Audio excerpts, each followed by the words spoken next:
Barth will join us tonight. John Sarianides will join us. He's from New England Football Journal.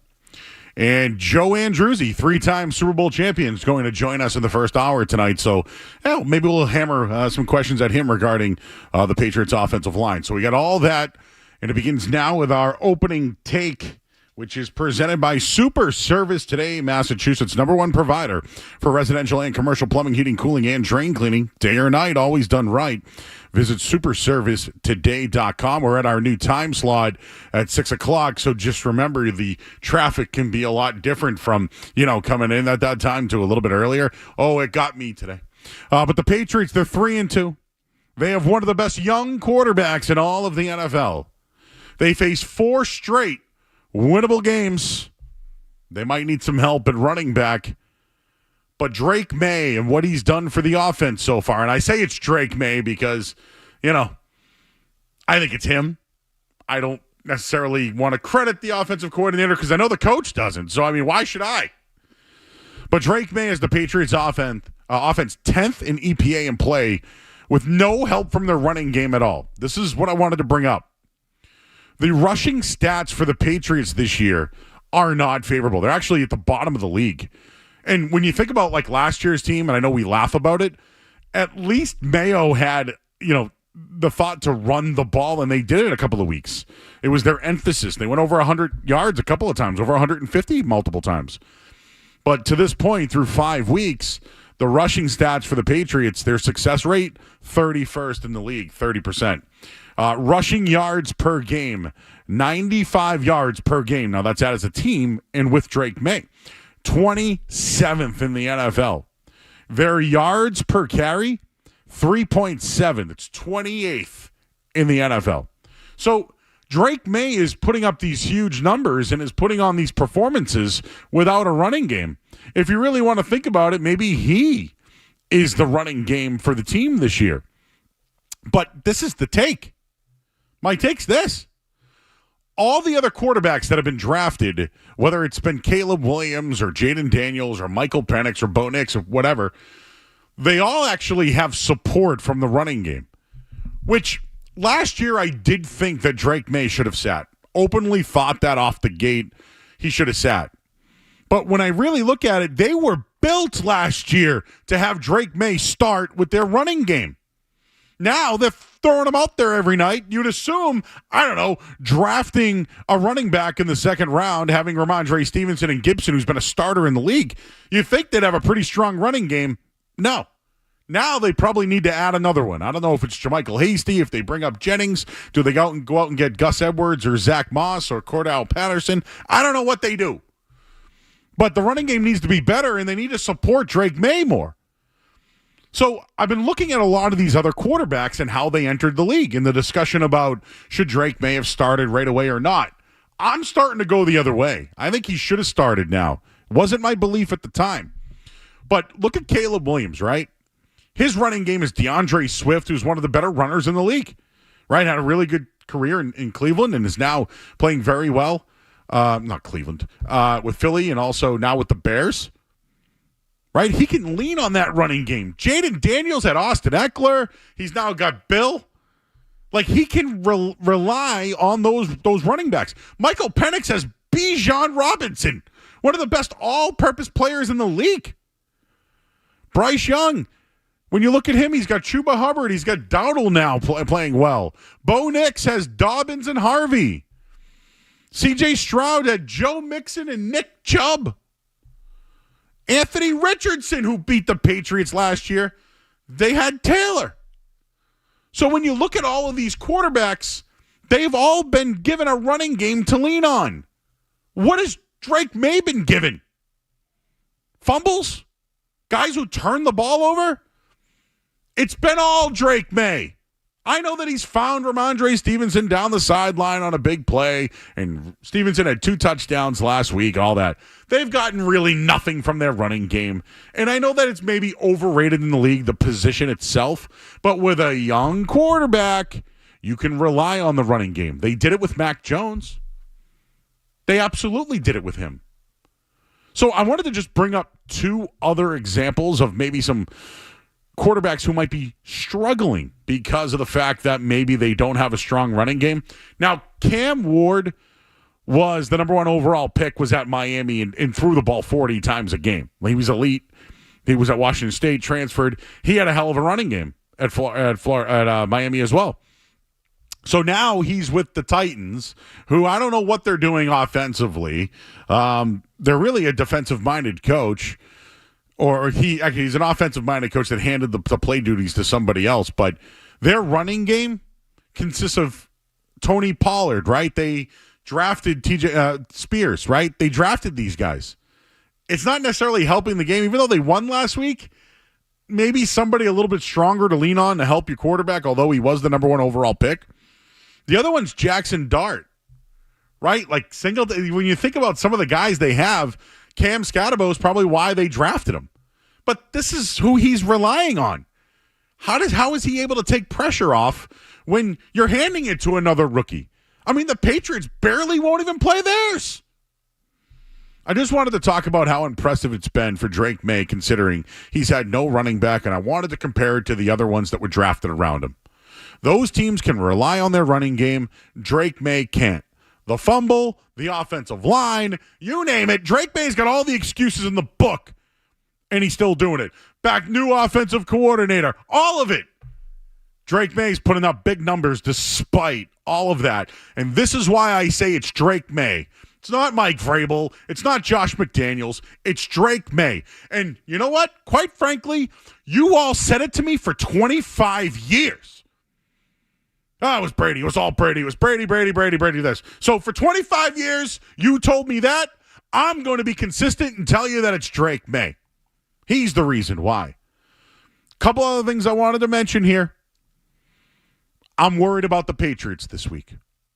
It's the perfect trap game.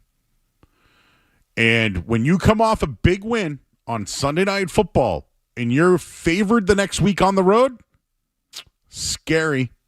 The Saints defense has created turnovers, and I'll get into that coming up in just a little bit. I mentioned this in the crossover.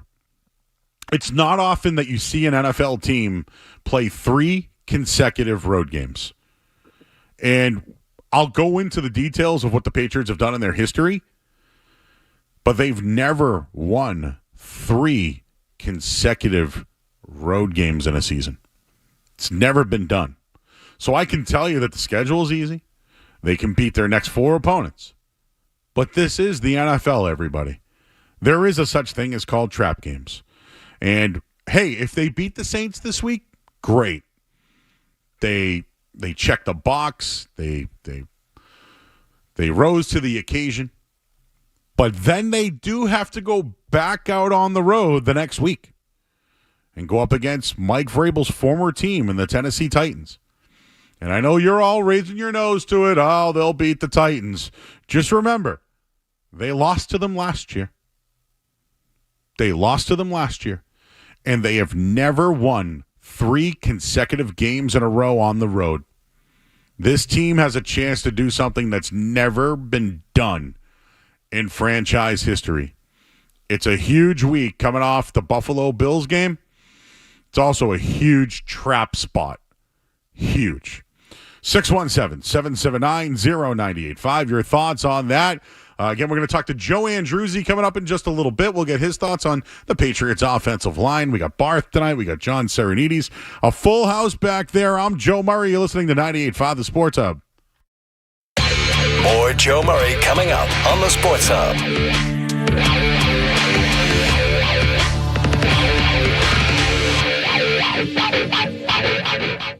Get the most for your trade at Bernardi Honda during our Trade and Save event. We need used 2020 to 2024 vehicles, and we're paying up to $2,000 over book value. Or have a lease? Bernardi Honda will give you $500 for your early lease return. All right, guys, listen up. Route 1 Grill House in Saugus. It's one of my favorite places. You got to go. The menu offers a wide variety of options, and, they're absolutely delicious. The steak tips, the ribs, the pizza's incredible. You got to try it. Not to mention an extensive martini list, large selection of draft beer, and football fans, you're going to love this one. Every Sunday, Route 1 Grill House has 50-cent wings and the Sunday ticket. That's right. Every game, all day, what more could you want? They also provide outdoor seating, and the weather's, well, it's been beautiful over the last couple of days. And their function room, it seats up to 70 people. Absolutely fantastic. You can host your next event there. It's located just before the Sullivan Tire on Route 1 South. So I know if you're waiting in traffic right now, because the traffic is everywhere, you're coming up to it. It's just before the Sullivan Tire on Route 1 South. It's a family-owned spot. It's one of a kind. Make Route 1 Grill House your next dining destination. And be sure to tell Jeff and the Floramo brothers that Joe Murray sent you. Fenway workers are fighting for livable wages in their communities. Hi, my name is Joe. I'm a barback at Fenway Park. Boston is a very expensive city. Everybody knows that, and we just want to be treated fairly. Learn more at johnhenrydotherightthing.com. The pros know nobody beats FW Web. With extensive inventory, personalized service, and a fleet of trucks across the Northeast, FW Web supports all customers, from one-van contractors to large facility operators. For planned projects, emergency jobs, or maintenance, FW Web has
that.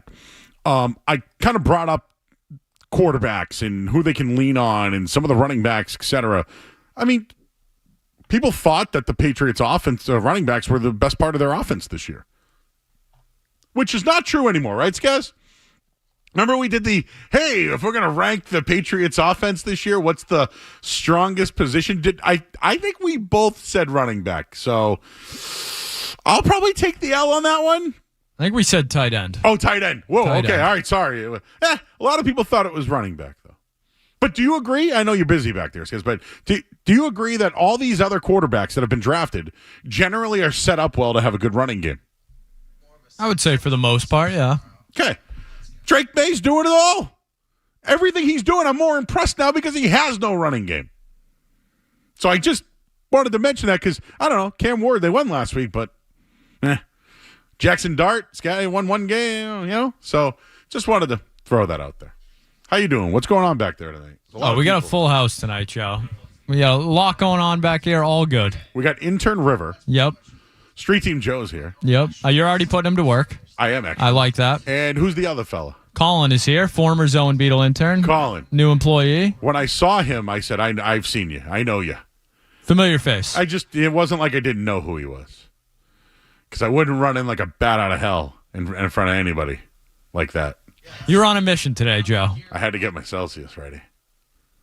So, all right. Well, I'll leave it there for you. You guys can call in at 617-779-0985. Here's the goodies right here. The Patriots, I mentioned, are 3-2 right now. And I'm worried about this weekend. The current standings, when it comes to the playoffs right now in the AFC, Colts, Bills, Steelers, Chargers, Jaguars, Broncos, and the New England Patriots right now are a playoff team. And the two teams that have scored the most points per game are the Colts and the Bills. Colts have 32, Bills have 30. The rest of the teams on this list, the Patriots come in third in points per game with 25. Behind them's the Steelers, 24.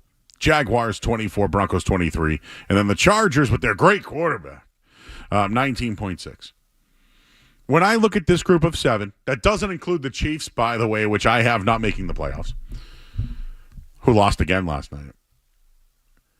When you look at this group, the Patriots are a playoff team. They can compete with any of these teams. They can compete with any of them.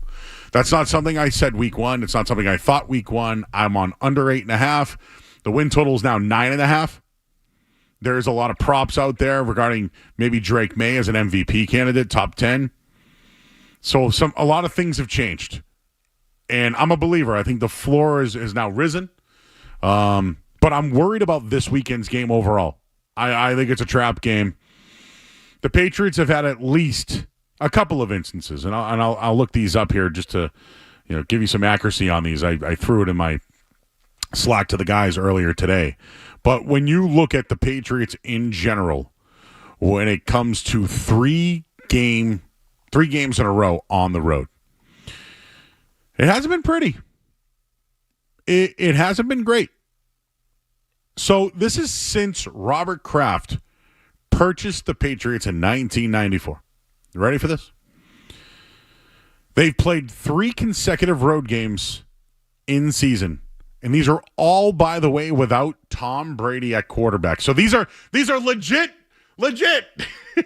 Brady's out. Okay? These are all legit. In 1994, they played at the Bills, at the Bears, and at the Browns. They beat the Bills, smoked them, by the way, 41-17.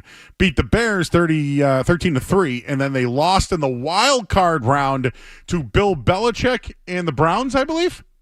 So again, 2 regular season, 1 playoff, but it's an instance, right? They lost that game. In 1997, the year after the Super Bowl Pete Carroll year, they had 3 games in a row at the Vikings, at the Bills, and at the Bucks. Now, that Bucks game, they got smoked, and I've heard stories before that, let's just say they had a lot of fun in Tampa Bay. Believe it or not, that was the Warwick Dunn Mike Allstar game, if you all remember years ago. But they lost to the Vikings, 23-18. They beat the Bills the next week, 31-10, and then they got smoked by the Bucks. So that was an instance where they played 3 straight road games. And then in 2020, the Cam Newton season. Now, remember they stayed out on the West Coast? They played the Chargers. They beat them 45-0. That's when the Chargers kind of blew everything up with Anthony Lynn. Then they beat the Rams 24-3. Oh, sorry, they lost to the Rams. They got smoked. They lost to the Rams 24-3. That might have been a Sunday night game. And then they lost at the Dolphins the next week. So those are the 3 instances where they played 3 consecutive road games in a season. By the way, all without Tom Brady. They never really had other instances regarding that. So looking at the Patriots here, they have a chance to beat the Bills, go to New Orleans this weekend, and then Tennessee. Right now, you should think they would beat the Saints, right? You think they should beat the Titans. It's never, ever been done in Patriots history. And I'm worried about this weekend as a trap game. The Superdome is tricky, very tricky. I think Cam Ward's gotten better. And plus, there's going to be something there for the Titans to beat Mike Vrabel, so don't forget about that. I remember Belichick did that years ago with the Jets, so there's something there. But it's never been done before. Here's what I wanted to bring up on the Saints defense, and we'll talk to Alex Barth about this later.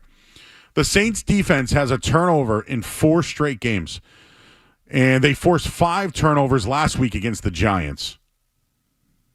A Patriots loss to the Saints this week would literally drop the floor. It would right down. The pressure to win that Titans game, Mike Vrabel returned. Oh, baby. Trap game this week. Big time. Big time. Your thoughts at 617-779-0985. Skaz, I don't have my call screener up. Maybe you can show our buddy Colin how to pot that up. Let's start with Tim in Lexington. What's up, Tim? Hey, Joe. First of all, driving home from Buff's Pubs with my wings for tonight. Just need you to know that. Yes, what kind of sauces? Second, there were 2 MVPs today, but I'll give you MVP number 3 is Christian Gonzalez. 2 major stops at the end on the series, and I haven't heard anything about him all day long.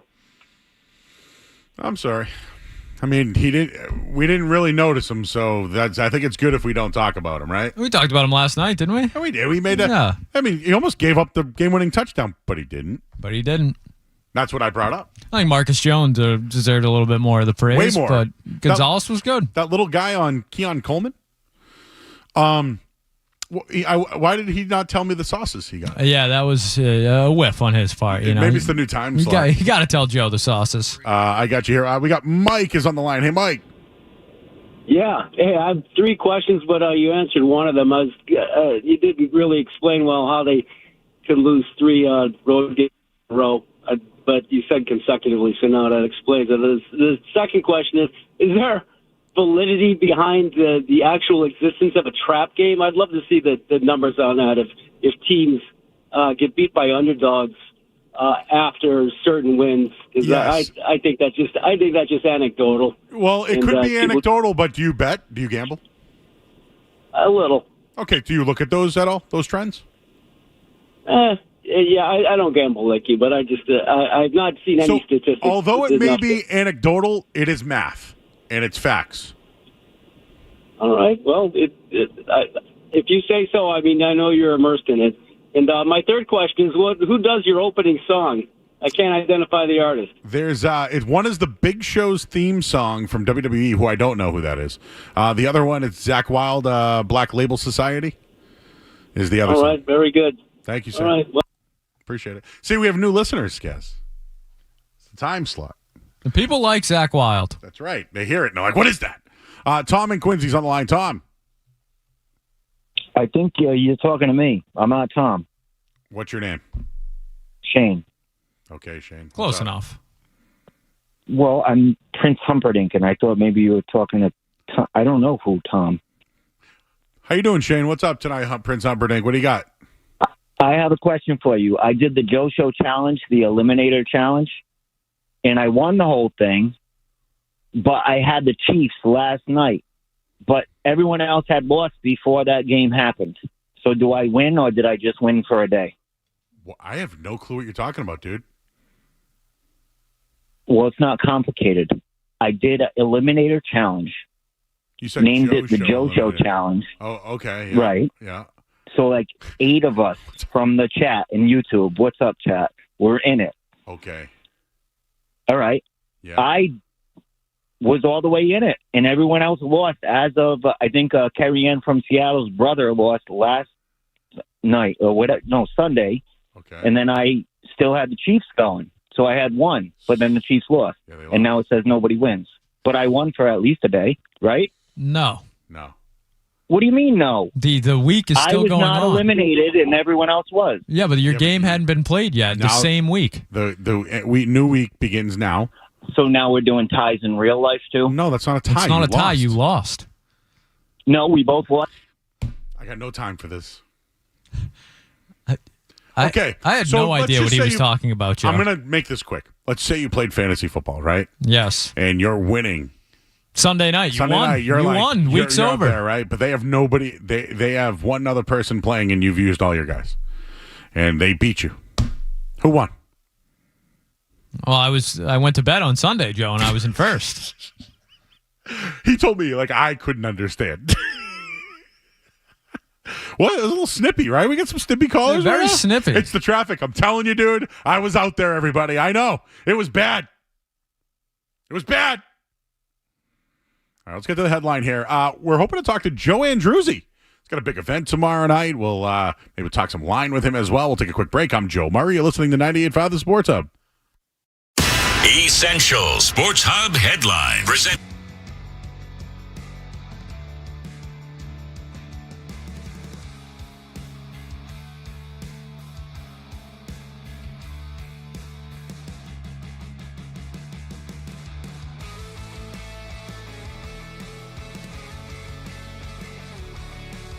Changed since I've arrived here tonight. All right, so baseball. Delayed first inning, Mariners, Dodgers. Later on tonight, Blue Jays and the Yankees. The Bruins open up their regular season tomorrow night in Washington. Well, the regular season's already underway. We had a good fight, too, but Chicago and the Panthers tied at 2 at the moment, second period. Later on tonight, Penguins, Rangers, Avalanche, and the Kings. Headlines, they are brought to you by Sparks. Sharpen your hockey skates at home with the Sparks Sharpener. If you're ready for hockey season, head to sparkshockey.com and use promo code SportsHub at checkout for $50 off. I'm Joe Martin. Don't go anywhere. There's more Joe Murray. On the way on 98.5 The Sports Hub. Hey, this October, eliminate chili drafts for good with Window Nation. Right now, when you buy 2 replacement windows, you'll get 2 for free, plus pay nothing for 2 whole years. But you have to hurry. The sale ends October 31st. Schedule your free estimate now at windownation.com. Chevy trucks have you covered when the road takes you from smooth sailing to Chevy Colorado will eat up some of the toughest terrains with 5 available drive modes. And Silverado and Silverado HD have the muscle to take you out for some serious with multiple engine options and impressive towing. While Silverado EV is the perfect combo of performance and capability, making it a snap to hitch up this electric truck and hit the road. Wherever the road leads, Chevy trucks are right there with you. Visit your New England Chevy dealers. New England's hair loss expert is Dr. Matthew LaPresse.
I get some follow-ups to the trap game I think that could happen this weekend.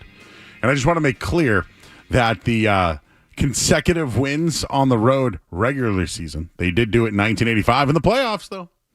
But regular season's never, ever been done for the New England Patriots. Do want to bring in our next guest.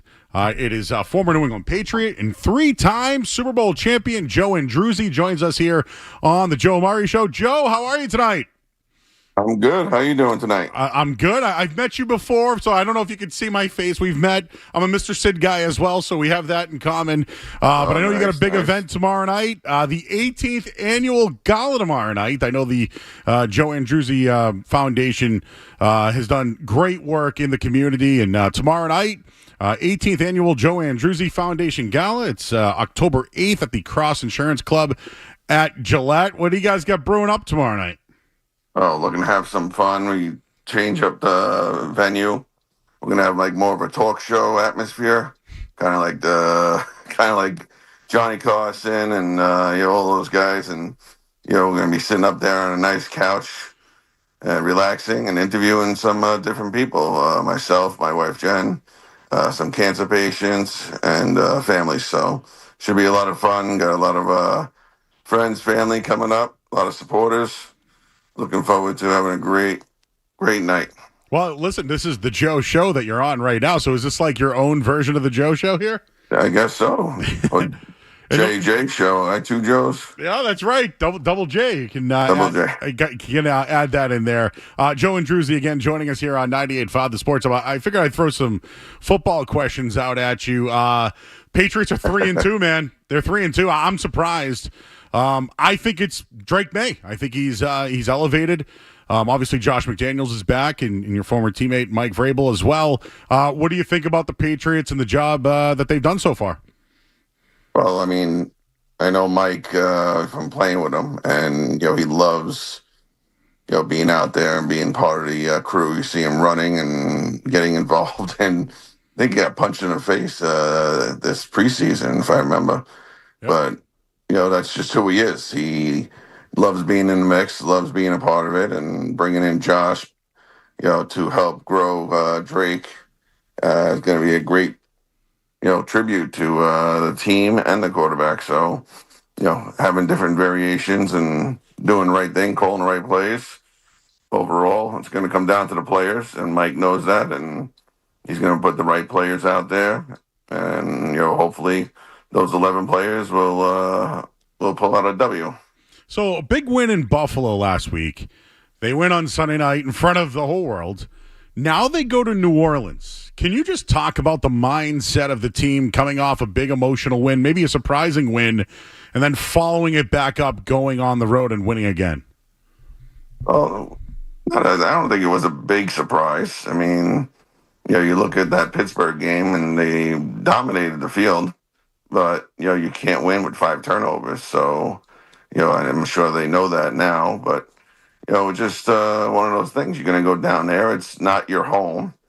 So you're on the road. And what is it? They still have the dome down there. So, I mean, guys who haven't played in a dome and, don't understand it, it's very loud. So you got to be able to hush the noise out. It's going to be extremely loud. You got to probably work on a silent count and many things like that change the whole variation of a normal game. So you didn't seem surprised because things haven't been great, Joe. I know you're there every once in a while, but it hasn't been great there offensively over the last couple of years and where they've drafted. So you seem a little more confident in the bunch of Mike Vrabel and that team than considering everything we've seen over the last couple of years. I think so. I think number one, bringing back Josh was going to be a big help for him. Josh has been in and out of that stadium for many years, and he was part of many championship teams, and knows the players around him, and so does Mike. So they're going to put the right 11 players out there on each play. Normally it's going to be Drake with the ball, but you never know. You have different receivers, different tight ends, and they want to mix it up. They're not going to keep throwing to the same person. So there's going to be many many tributes to the whole team, the whole wide receiver group, the running backs, maybe even the linemen. Maybe we'll get a lineman out there playing fullback or tight end.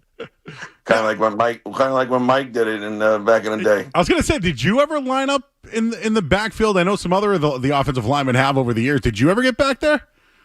No, I was mainly guard, but I went back there in college. So I scored a 2-yard touchdown. So yeah, that was, of course we were winning by a lot, but yeah, that was a lot of fun. Yeah, I know. Like they put Seymour back there early on. I know that Seymour, Hochstein, exactly. So Vrabel. Yeah, would have loved to see you back there. Hey, you brought up college, man. You got a very interesting story. Southern Connecticut State. You made it to the league through Green Bay. You played big powerhouse school, baby. That's right, powerhouse. Good pizza out there too. I'm from New York. Yes, you played for the Scottish Claymores, dude. What the hell was all that about? That was NFL Europe. People don't remember that. That was lasted about 10 years, I think, something like that. And then the owners, losing money on it. But for me, it helped me grow as a player. Coming from a small Division II school, biggest guy I played against was maybe 250. Getting the league, and my first day was lining up against Gilbert Brown. Those of you who remember the nose tackle from Green Bay, a large human being. So, I got a lot of experience out there. Played 10 games in NFL Europe. I went in as a nobody, came out as one of the top linemen, stuck around in Green Bay for 2 more years, and then, 2 great things they did for me was sign me as a rookie free agent and then cut me in 2000. Some guy named Bill Belichick and Scott Pioli called me up. So I don't know if you ever heard of him. Yeah, a little bit. Yeah, a little bit. Rings a bell. So they reached out to you. I was kind of wondering about that. Was Dante Scarnecchia involved? Like, you turned into, dude, you were a great offensive lineman for a three-time Super Bowl champion, but they called you. Like, they saw you. Was that what kind of interested you? I mean, you look at the Patriots at that time. Yeah, they went to a Super Bowl a few years ago, and they had a top quarterback at the time. But like, were you very interested in going to the Patriots at the time? I was interested in going anywhere. Yeah. NFL stands for not for long, so you don't get many opportunities in this league. And they called and they wanted to bring me in. I remember I came in, worked out for Dante, then brought me back in. And then they sent me back home. I was just married, and my wife and kids were still in Green Bay. Went back out there, and then 2 days later they called me up and they signed me to a contract. And from there I spent 5 years there. So it was a great 5 years. First year was a growing year, but then who would ever thought what we did in 01? Then we were able to do it 2 more times, 03, 04. So it was pretty amazing what we did as a bunch of lunch pail guys that, just came to work every day and worked hard. Yep. Some will say that was the greatest era of the Patriots dynasty. Of course, Joe Andruzzi joining us here on 98.5 The Sports Hub, 3-time Super Bowl champion. I got to put respect on the name there. The Patriots have a couple of rookies playing on their left side right now. What are your thoughts on Will Campbell and also Jared Wilson, and actually the Patriots starting rookies on the left side? Yeah, I think they're playing great. They're going to have their miscues and mishaps, but the longer they keep playing together as linemen and knowing each other's where you're going to be, you got a 3 technique in front of you. You know who has them. Or if it's a run, you got to make the same calls. And sometimes you get to a point. I remember me and Matt Light saying, I get to a point where you don't have to make a call, and you know what you're doing. So hopefully they get to that part of the season and understand that what each other's doing, so they can go out there and not make certain calls that attract the defense to where we're going. Yeah, what do you think about arm length? Like when the combine came around, people were bringing that up about Will Campbell. I mean, when you see the kid, do you think that? Is this PG rated? We are PG rated today. Yes. We can dump you, though, if you say it, so don't worry about it. No. I'll be nice. I think it's a bunch of scout BS. Mm-hmm. Because I was told that also, and so was Matt Light.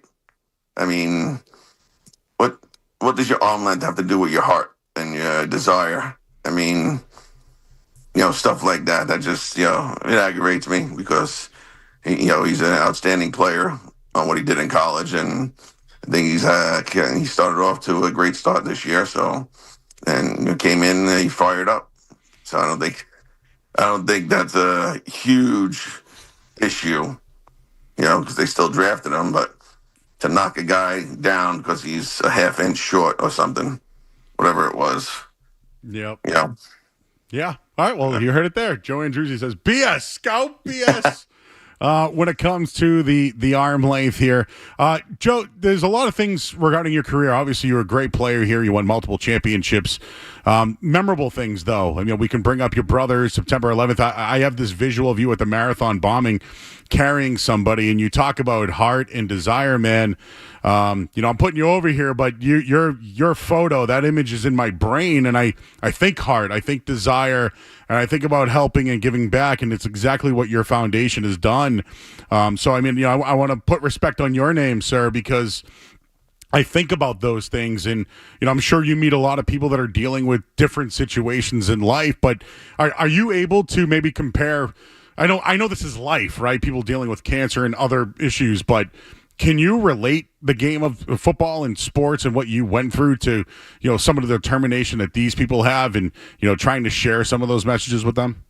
Yeah, of course. I mean, the hard work and dedication it took me to get my foot in the door in the NFL, and proving people wrong was what I did for my career.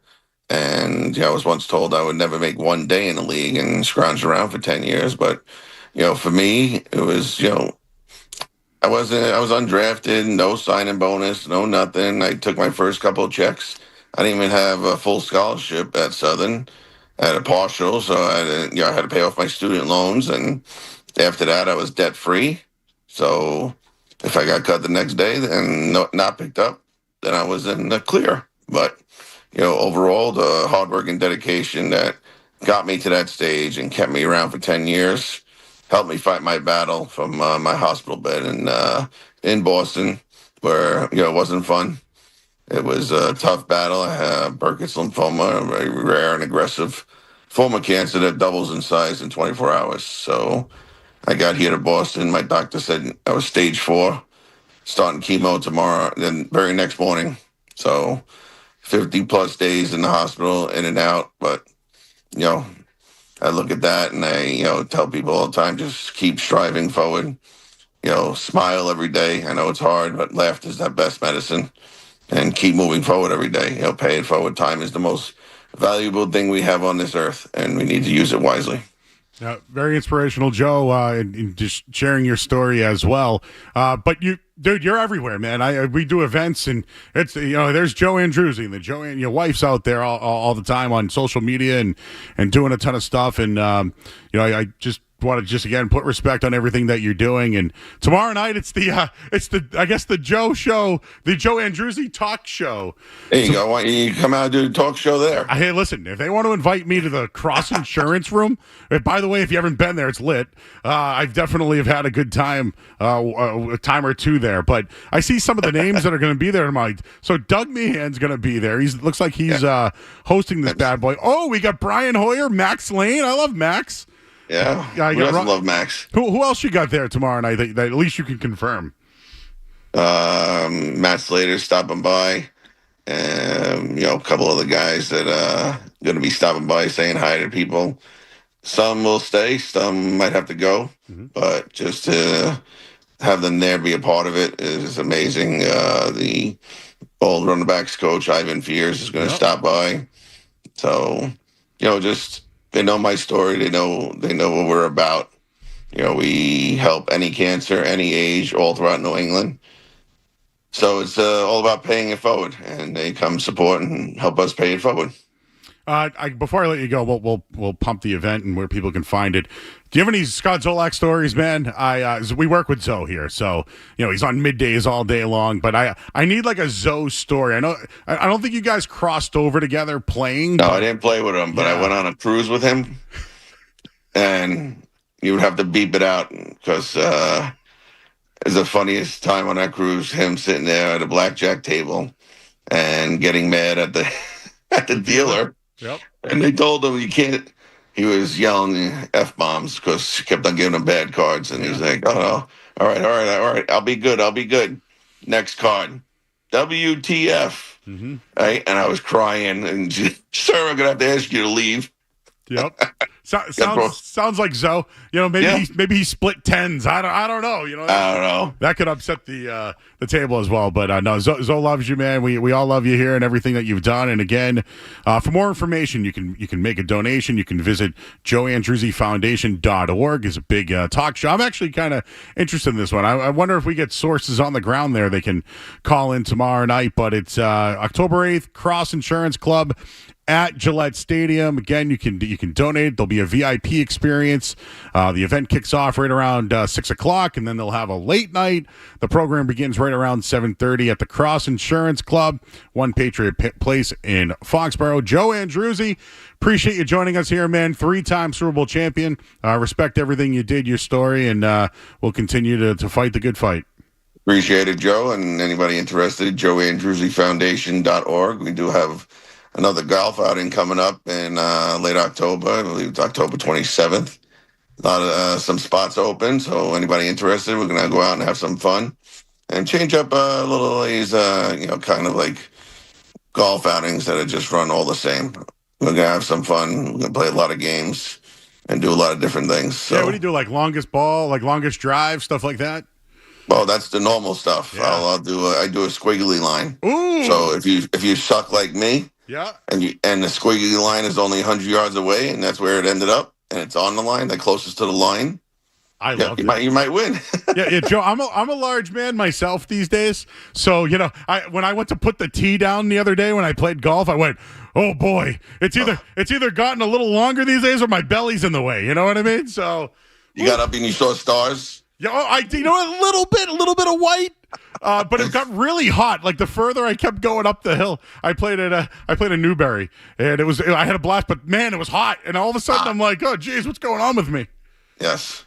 So you played golf. I think you did an event on Monday, right? As well. Yes, I did. Yeah, we had a former board member of ours, Mike Lombardo. He passed away about a year and a half ago, and his family honored him with the foundation, Mike Lombardo Legacy Fund. That's a part of us, and went out and had his company and his family put a great event on yesterday. So it was a lot of fun.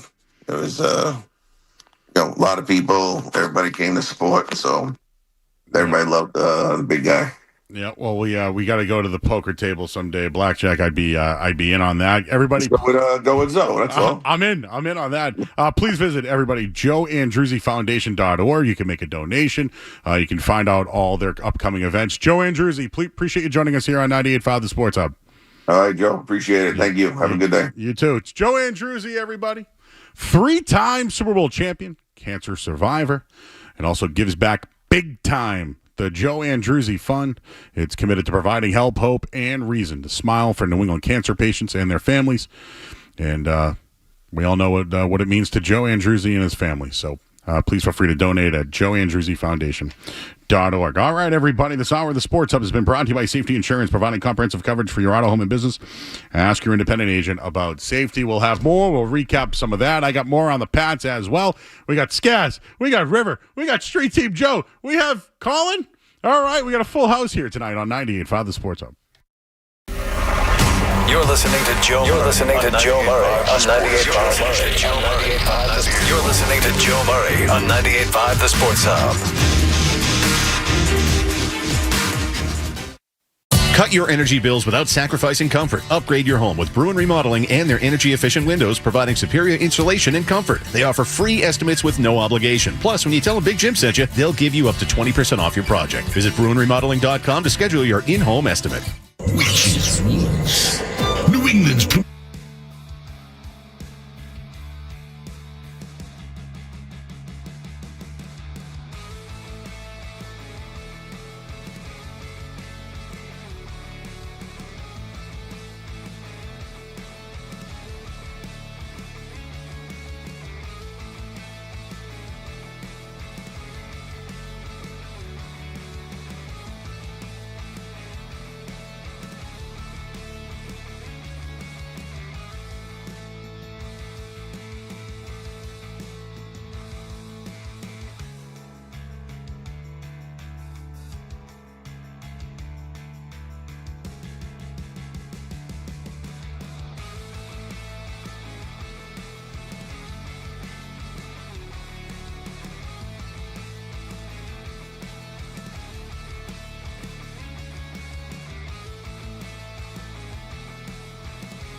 Aztec Exteriors. For over 25 years, Aztec has delivered low-maintenance, enduring beauty that outperforms wood, as Aztec won't rot, keeping your home better protected.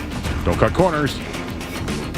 Use Azek trim made in America. Visit azekexteriors.com. I'm Joe Murray.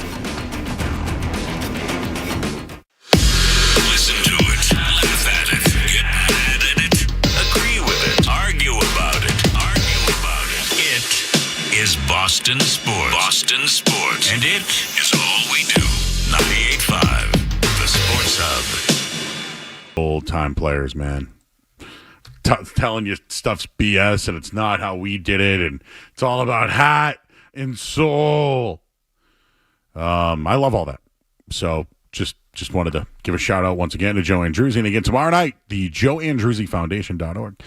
And go get your tickets, everybody.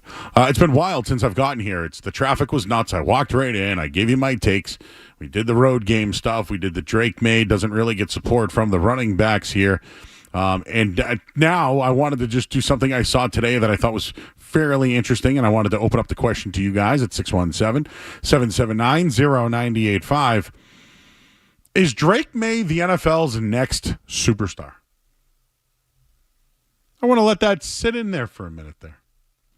Is Drake May the NFL's next superstar quarterback? And I was reading this today. I think it was Jeff Howe who had it. There was Jeff Howe of The Athletic. He has all the physical tools to be special, says one quote. He has the traits, but needs to play at the level for an extended period of time before putting contention to be elite. Quote, he has all the tools and all the intangibles. So last night, when people say, hey, pump the brakes, don't overhype it, I think that winning on the road in Buffalo meant something. Not to a Joe Andruzzi, though. Did you notice that? Joe was like, dude, it wasn't a big deal. What are you talking about? So that's why I was like, well, wait, dude, have you been watching? Gerard Mayo was awful. Bill Belichick's last year was terrible. I didn't want to ask him about Belichick. You know why? Because I feel like you can think whatever you want about Belichick these days. It doesn't change the relationship you had with him. You know? So, like, if you want to go, like, Damian Harris went at him this week, if you saw that. Oh, boy. Damian Harris, of all people, going at Bill Belichick, you know it's bad. I just feel like with some of those players from 2004, like, whatever relationship you had back then and continued to have, it shouldn't change if somebody's struggling elsewhere. So I just wanted to just throw that out there. But talking about the next elite quarterback, Drake May has entered the chat. And there's a big stock report this week on quarterbacks. The two quarterbacks in the league, and and this is what Jeff Howe mentioned regarding Week 6. The two quarterbacks I mentioned, one of them was Baker Mayfield. But there's two quarterbacks that have had the biggest rise. So Josh Allen stays as the number one quarterback on the QB rankings this week, according to The Athletic. Nothing moved. They lost, but nothing moved. Patrick Mahomes is now 2, even though they lost last night and threw an interception, pick 6, that cost them the game. Baker Mayfield moved from 6 to 3. Huge jump. In my mind's eye, Baker Mayfield's not the top 3 quarterback in the league. He's probably not top 5. But he is better than Jordan Love. He's better than Jalen Hurts. He's better than Jaden Daniels. He's better than Justin Herbert. He might be better than Jared Goff. And that's where he is. Goff 4, Love 5, Hurts 6, Daniels 7, Herbert 8, Matthew Stafford 9. Coming in at 10, Drake May. May was 13 last week. He is now moved up to 10.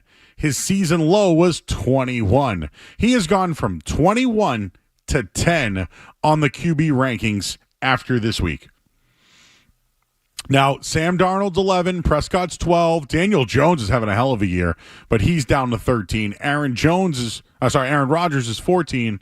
Trevor Lawrence up from 19 to 15. Let me just give you the rest of this list. C.J. Stroud, Bo Nix, Kyler Murray, Mac Jones 19, Geno Smith 20, Caleb Williams 21, Michael Penix 23, 2 of 22. Those were all the guys that were drafted ahead of Drake May. So when you look at it, right now, Drake May's a top 10 quarterback in the league. I wouldn't have thought that during week 1, but here we are. Why isn't Drake May in the same conversation as Jaden Daniels? And I know Daniels went to an NFC championship game. I know Jalen Hurts just won the Super Bowl. And I know that Jordan Love's got one of the top teams in the NFC. And the same with Jared Goff and all that. Is it too high or too low? Top 10. I mean, it's current.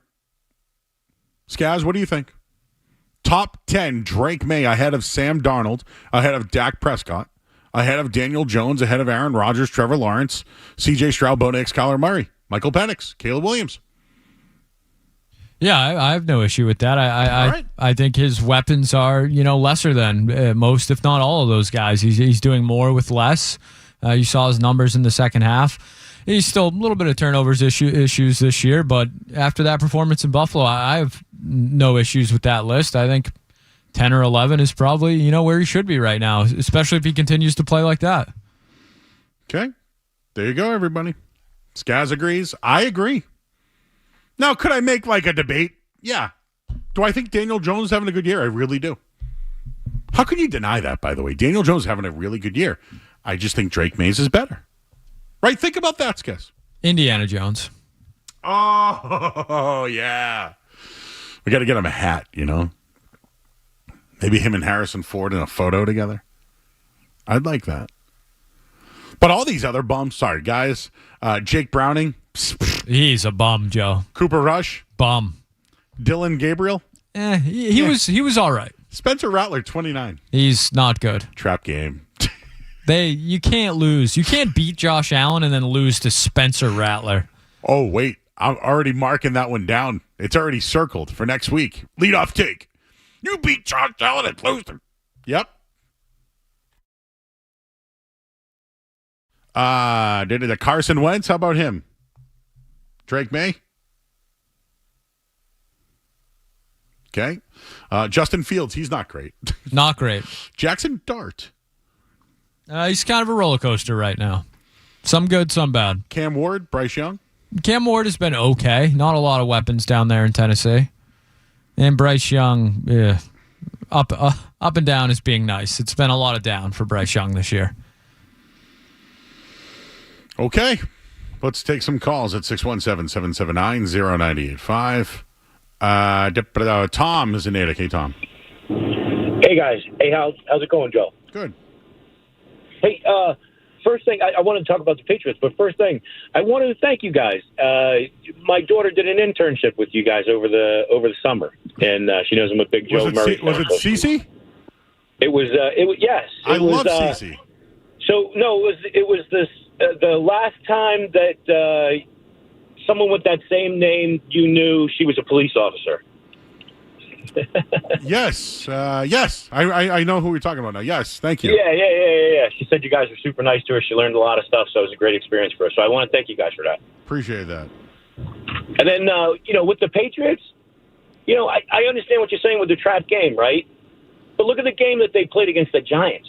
The Giants averaged over 5 yards a rush against the Saints last week. And Dart almost averaged 8.5, 9 yards a rush. He was almost the leading rusher for those guys. So they have a big problem against a mobile quarterback, and they're not very good against the run. Plus, Bellinger for the Giants was the leading receiver in that game. He's the tight end. They don't play the tight end very well, and the Patriots tend to throw the ball a lot to the tight end. Yeah, Tom, I agree with you. It's why can't it be a trap game? I mean, I just you expected them to lose against the Bills. You would expect them to walk into this as a trap game, and I think they prove us wrong with this. And I wouldn't be surprised if, like you saw, touchdown to the tight end, but maybe Austin Hooper. Yeah. Hey, did you hear the beginning of the show or no? I did. Off and on. I was getting out of the garage at the time. So the only time the Patriots have ever won 3 road games in a row is 1985 in the playoffs. They went to the Super Bowl and lost to the Bears. But since Kraft has taken over in 94, it's happened 3 times. They've never won 3 consecutive road games. Never. This is it.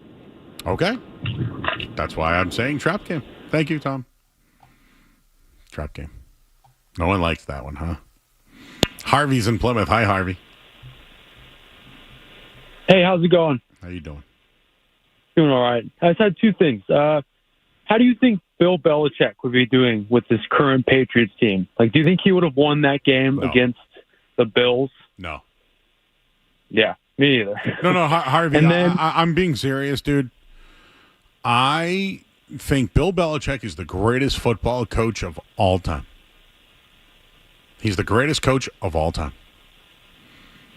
I don't think he's got it anymore. Me either. That's why he's in. That's why he's losing to Clemson. Clemson is. And then, but yeah, no, it's embarrassing what's going on with him right now. It's almost big time. At the time, sometimes we lower ourselves in life, right? Let's just take I know I'm getting all intellectual here, but we lower ourselves, right? Don't we? Whether it's a job or relationships, right? Don't we lower ourselves sometimes? Every day. Bill Belichick lowered himself doing this, and it's horrible. Agreed. And I don't think he'll ever get a shot again. No, he should have just hung it up and spent the rest of his life on a beach with old Jordan there. Yeah, I mean, who knows? Maybe would he have had her if maybe she's in on it too. I don't know, man. Harvey, I can't give you. It doesn't make sense to me, so therefore I can't give you an explanation. Sure. And then, what do you think about this comparison with Drake May? He kind of reminds me of Kurt Warner in a way. Whoa, but Warner was much bigger, though, don't you think? Also, Kurt Warner played in the Arena League. Drake May was the 3rd overall pick, dude. Sorry. I get it. I know what you mean. You mean like that type of quarterback. But Kurt Warner couldn't move, though. He couldn't move. Stafford I'd give you. I could see that. Because of mobility, but Drake May is way more of an athlete. So makes sense. All right, Harvey. All right, thanks, Joe. Appreciate it. You too, buddy. I know we got Barth coming up, but I got to hear this one. Craig in Situate. Craig. Joe, I got a goofy visual sports take for you. When you guys were talking about Daniel Jones before, and then said Indiana Jones, and then mentioned getting him a hat, I can't unsee Daniel Jones in a cowboy hat, exactly looking like Woody from Toy Story. Oh, I can see it. I can see it right now. Oh, That's it. That's it. You need a big fat head of that. All right, buddy. Appreciate you, Craig. Thanks, man. Thank you. Whew. It's been a wild hour and 15 minutes, huh? Let's take a break. We got Alex Barth coming up next on 98.5 The Sports Hub. More Joe Murray coming up on the Sports Hub.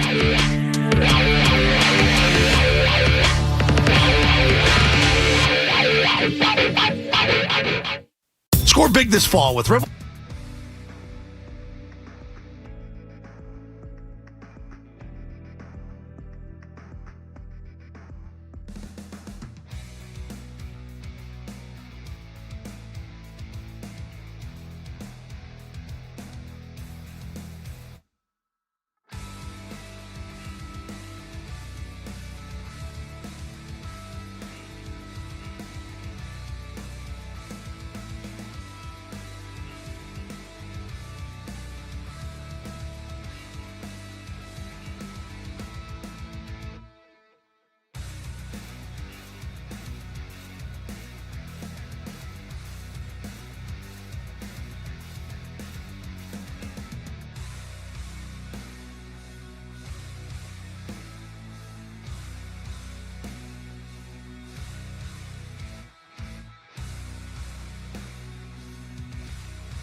New Joe Show.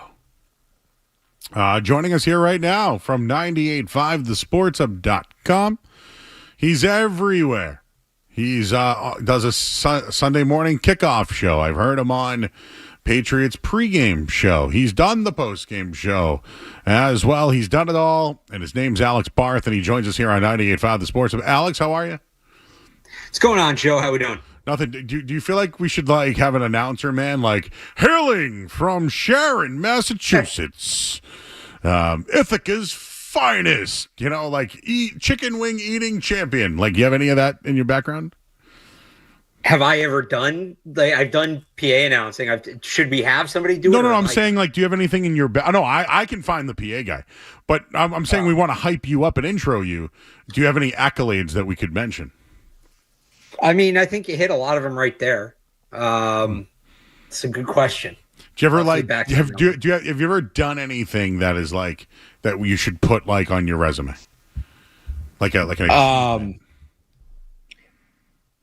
Ooh. Yeah, I don't know. I mean, I've been doing. Think about that. I'm talking a taco eating contest or the man who answered 50 questions in 50 seconds. Something like that. All right. We'll work on that, Alex. We'll think about it. There's a lot of football going on. Did you know that? Yeah. It's everywhere right now. Were you surprised? We just had Joe Andruzzi on. He was not surprised that the Patriots upset Buffalo this week. Were you surprised? It wasn't the biggest surprise. Obviously a little surprising. What made it less surprising to me is the way it happened. And just that the Patriots went in there and played their game, and it wasn't a weird fluky thing where the Mac Jones 3-pass game. That was an outlier. I don't know, you play that game, not to go all Herb Brooks, you play that game 10 times. I don't know if the Bills win 9. They probably win 6 or 7, but I don't think the Patriots went out of their way to do anything special to beat Buffalo. I think they kind of just played their game. They didn't play it perfectly, but they played it at a relatively high level, and the Bills didn't play their game at a high level. So it's definitely surprising in that, the Patriots have struggled to win the big game for a few years now, and that might have been as tough a spot as any they've been in a while, and they come out with the win. But if you told me they were going to block well, Drake May was going to be accurate and create plays off script, they're going to force a couple turnovers, I'd be like, yeah, I think they can do individually all those things. And if they do them, they'll have a chance to win the game. It was just, are they going to be able to do all three of them at once and a few other things as well? I thought Drake May was incredible. I thought it was because of him. Yeah. This isn't to disrespect Josh McDaniels, although I do that often. It was all Drake May. That throw to Stephon Diggs on the run, dude.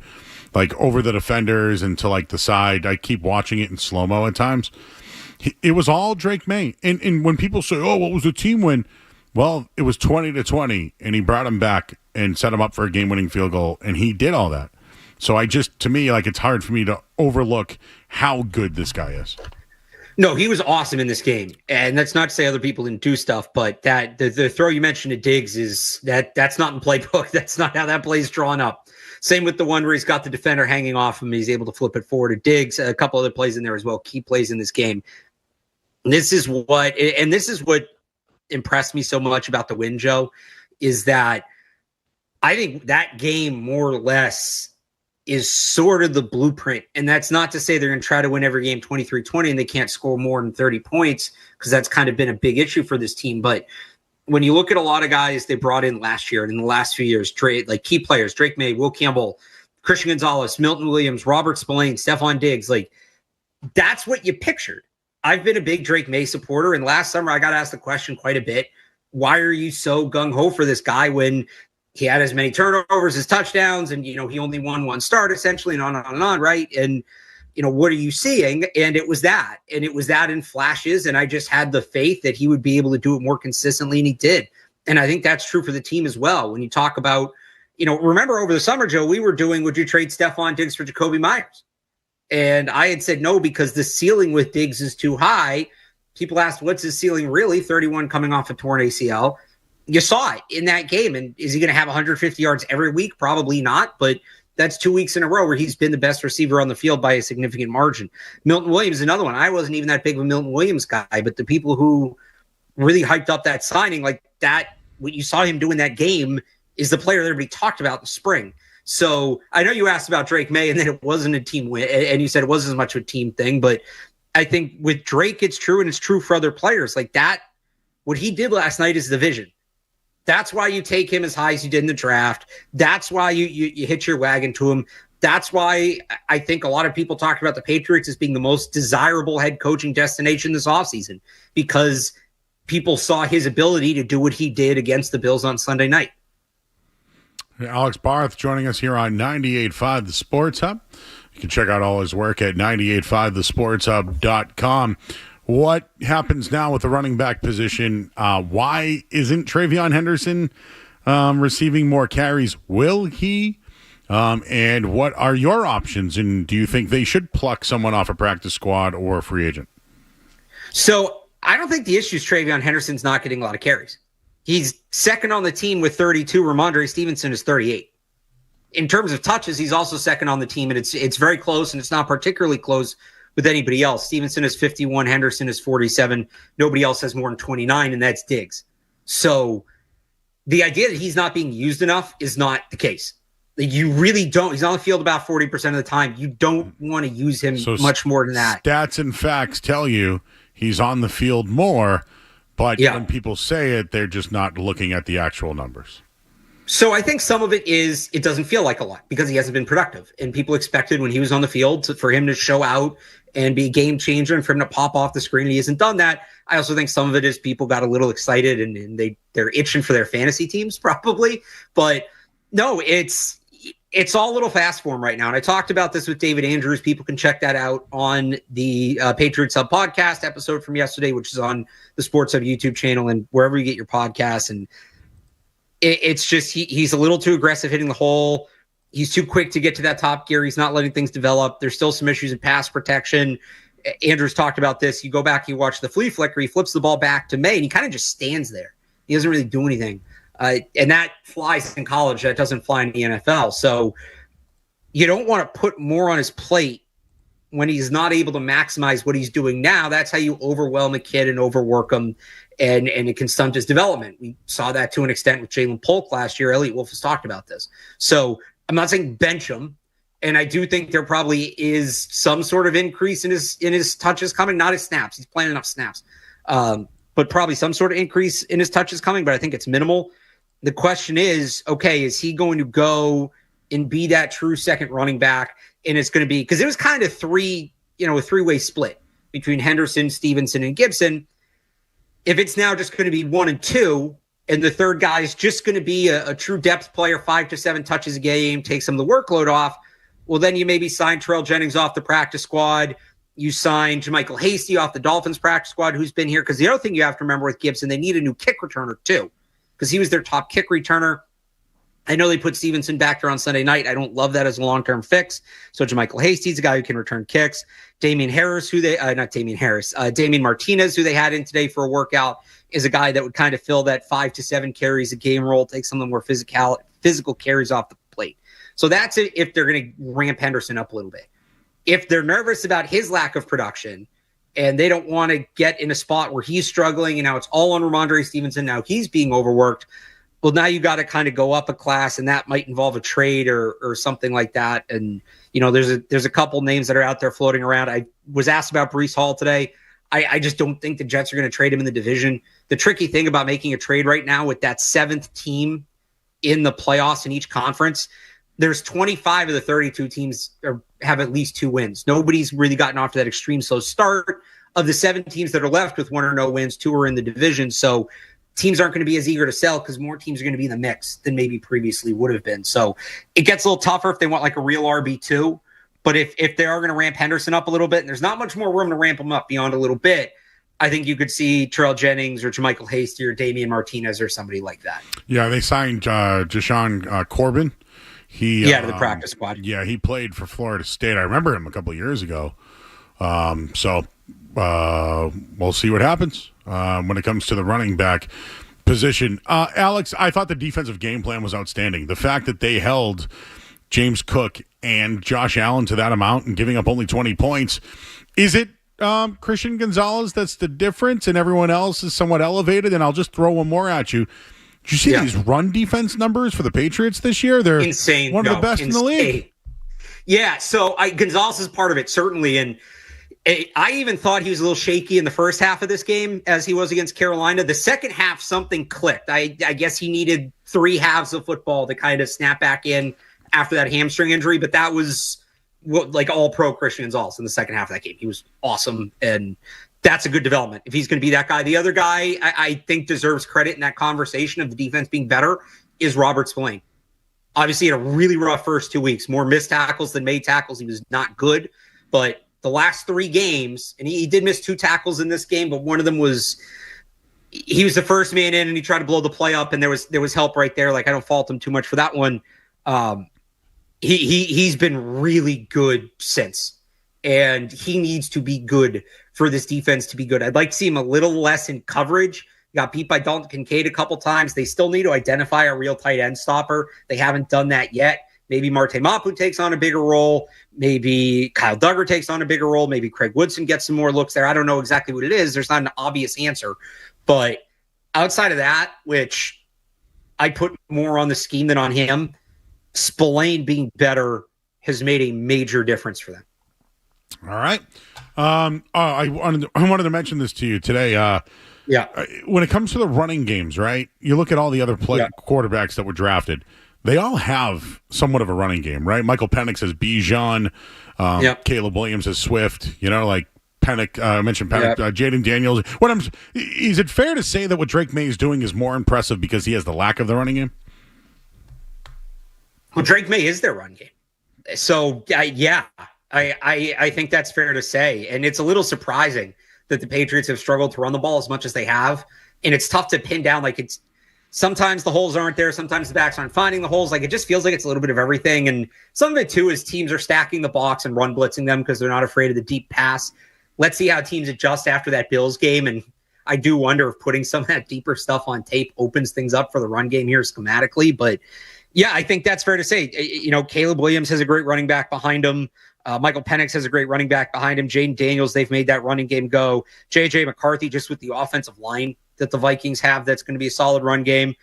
Denver's is okay. But, yeah, I think Drake May, if you want to say he's getting the least amount of help from his run game compared to the other quarterbacks in his draft, I absolutely, I'd say that's fair to say. It's a good point. I hadn't really thought about that. That's a good point. Hey, well, thank you, Alex. I appreciate it. There you go. I once ate 50 wings in 60 minutes. I'm trying to think of what else I've done. So I've got one. Yeah. So Matt Stenberg, who you know, yep. When he first moved to Boston back in the winter of 2020, we used to go to trivia at a bar called Whiskey's in the Back Bay. Mm-hmm. Oh, yeah. I used to go there. Great spot. Yeah. I think I worked a street team event with you there once. Wow. Okay. But we were there on March 10th for trivia, and we won. And the next day was COVID and the shutdown and the bar closed. So me and him are still the defending Whiskey's trivia champs to this day, 5 years running. How about that? That's great. Oh, my God. Yeah. Winning a trivia championship is something to put on there. There you go. Whiskey's trivia champion. What, do we know the year? 2020, reigning champs. Nobody's won it since because the bar doesn't exist anymore. That's right. It's kind of like John Cena is the last real champion. You guys are the last real trivia champion, 2020 Whiskey champions. There you go. Whiskey's trivia champions. We'll get that one down, Alex. We'll work it out. Oh, real quick. So the Patriots are on the road this week against the Saints. I think it's a trap game. I really do. The next week is the Titans game, right? I hope they're not looking ahead to that because of their coach. But so since Kraft has taken over, they've never won 3 consecutive road games. Now, in 1985, the Patriots won 3 road games in the playoffs and went to the Super Bowl and got smoked. Wait, hang on. So you mean they've never won like 3 road games played in a row without a home game in the middle? Back to back to back. 3. Back. Yep. How many of those have they had? So 3 since 1994. Okay. I was going to say, it's not a common occurrence. One happened in the COVID year, 2020. That's right. Yep. So and they have yet to sweep. So regular season, I already got people chirping at me about the Bears, the team that lost to the Bears. But Yeah, it's never happened. So and there are instances like the Vikings played 3 in a row. They went 3-0. Cowboys a couple of years ago had 3 in a row, won all 3. So it does happen, but for the most part, the percentage is low. So that's why if they do it, I'll tip my cap, and it's an incredible feat. I think this week's the trap game because there is going to be a look ahead to that Titans with Mike Vrabel. It kind of feels like the roles are reversed from last week. Like you had the Bills who came off a hard-fought win. Now, it was against a lowly Saints team that they probably should have handled, but, they had a hard-fought win the week before. They're maybe looking ahead to the next game, playing the Patriots, right, and all of that. And then you had the Patriots who were coming off of this big emotional win over the Panthers and were kind of rolling and had something to prove. And now you have the Patriots who are coming off a close, hard-fought win, having to go on the road against a Saints team that just picked up its first win of the year. It is probably feeling pretty good about itself and gets to play at home. So, no, I said this to Andrews on Monday. Like, I could see this being a trap game. Now, I think the Saints are terrible, but I do worry about the speed they have on offense. That's something that's killed the Patriots this year between Rashid Shaheed and Chris Olave. It's not exactly Tyreek Hill and Jalen Waddle, but there's some similarities there schematically. They're going to have to cover tight ends still. That's going to be an issue. Just where are they at after that Bills win, and can they quickly turn the page? So it is still a game they should win. I'm not going to pick the Saints, but I think it's absolutely fair, Joe, to call this a trap game. All righty. He's Alex Barth. Alex, I'm trying to get you on every week, but now we got games coming up, and I know are you doing mornings tomorrow as well? Or I'll be on 8:25 in the studio tomorrow. Let's pump it up. Alex is doing that. I forgot the David Andrews stuff that you do. You got the morning show. You're on with us at night. You can. Joe, I got you. We'll figure it out. Like if we have to go different days each week because the game. I got you. We'll figure it out. I got you. You got me. Skaz is on it. Yeah. We are Alex Barth fanatics. Love it. I'm a Joe Murray fanatic. Well, you know what? I appreciate that. Maybe we can come up with a name. Like X's and Alex's and Joe's. Yeah, that's what it was. Oh, I might put that on a graphic. What do you think about that? Maybe we'll put that on the website tonight. Alex's and Joe's. All right, Alex Barth. Thank you, sir. All right, Joe Murray. Thanks. He is the 2020 Whiskies Trivia Final Champion of all time. Alex Barth joins us on 98.5 The Sports Hub. I miss Whiskies, man. That whole little stretch right there. McGreevy's, Dillon's, Whiskies. What was the other joint that was right there with the good pizza? Oh, my God. What was the name of that? Why am I blanking? Anyway, there's a lot going on down there back in the day. There's a lot going on here on the show tonight. The food is here. Everybody's eating. Let's go find what we have left over, and maybe we'll talk about it on the other side. I'm Joe Murray, 98.5 The Sports Hub. Essential Sports Hub headline presented by Celsius Energy Drinks. Hockey.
Barth for joining us tonight.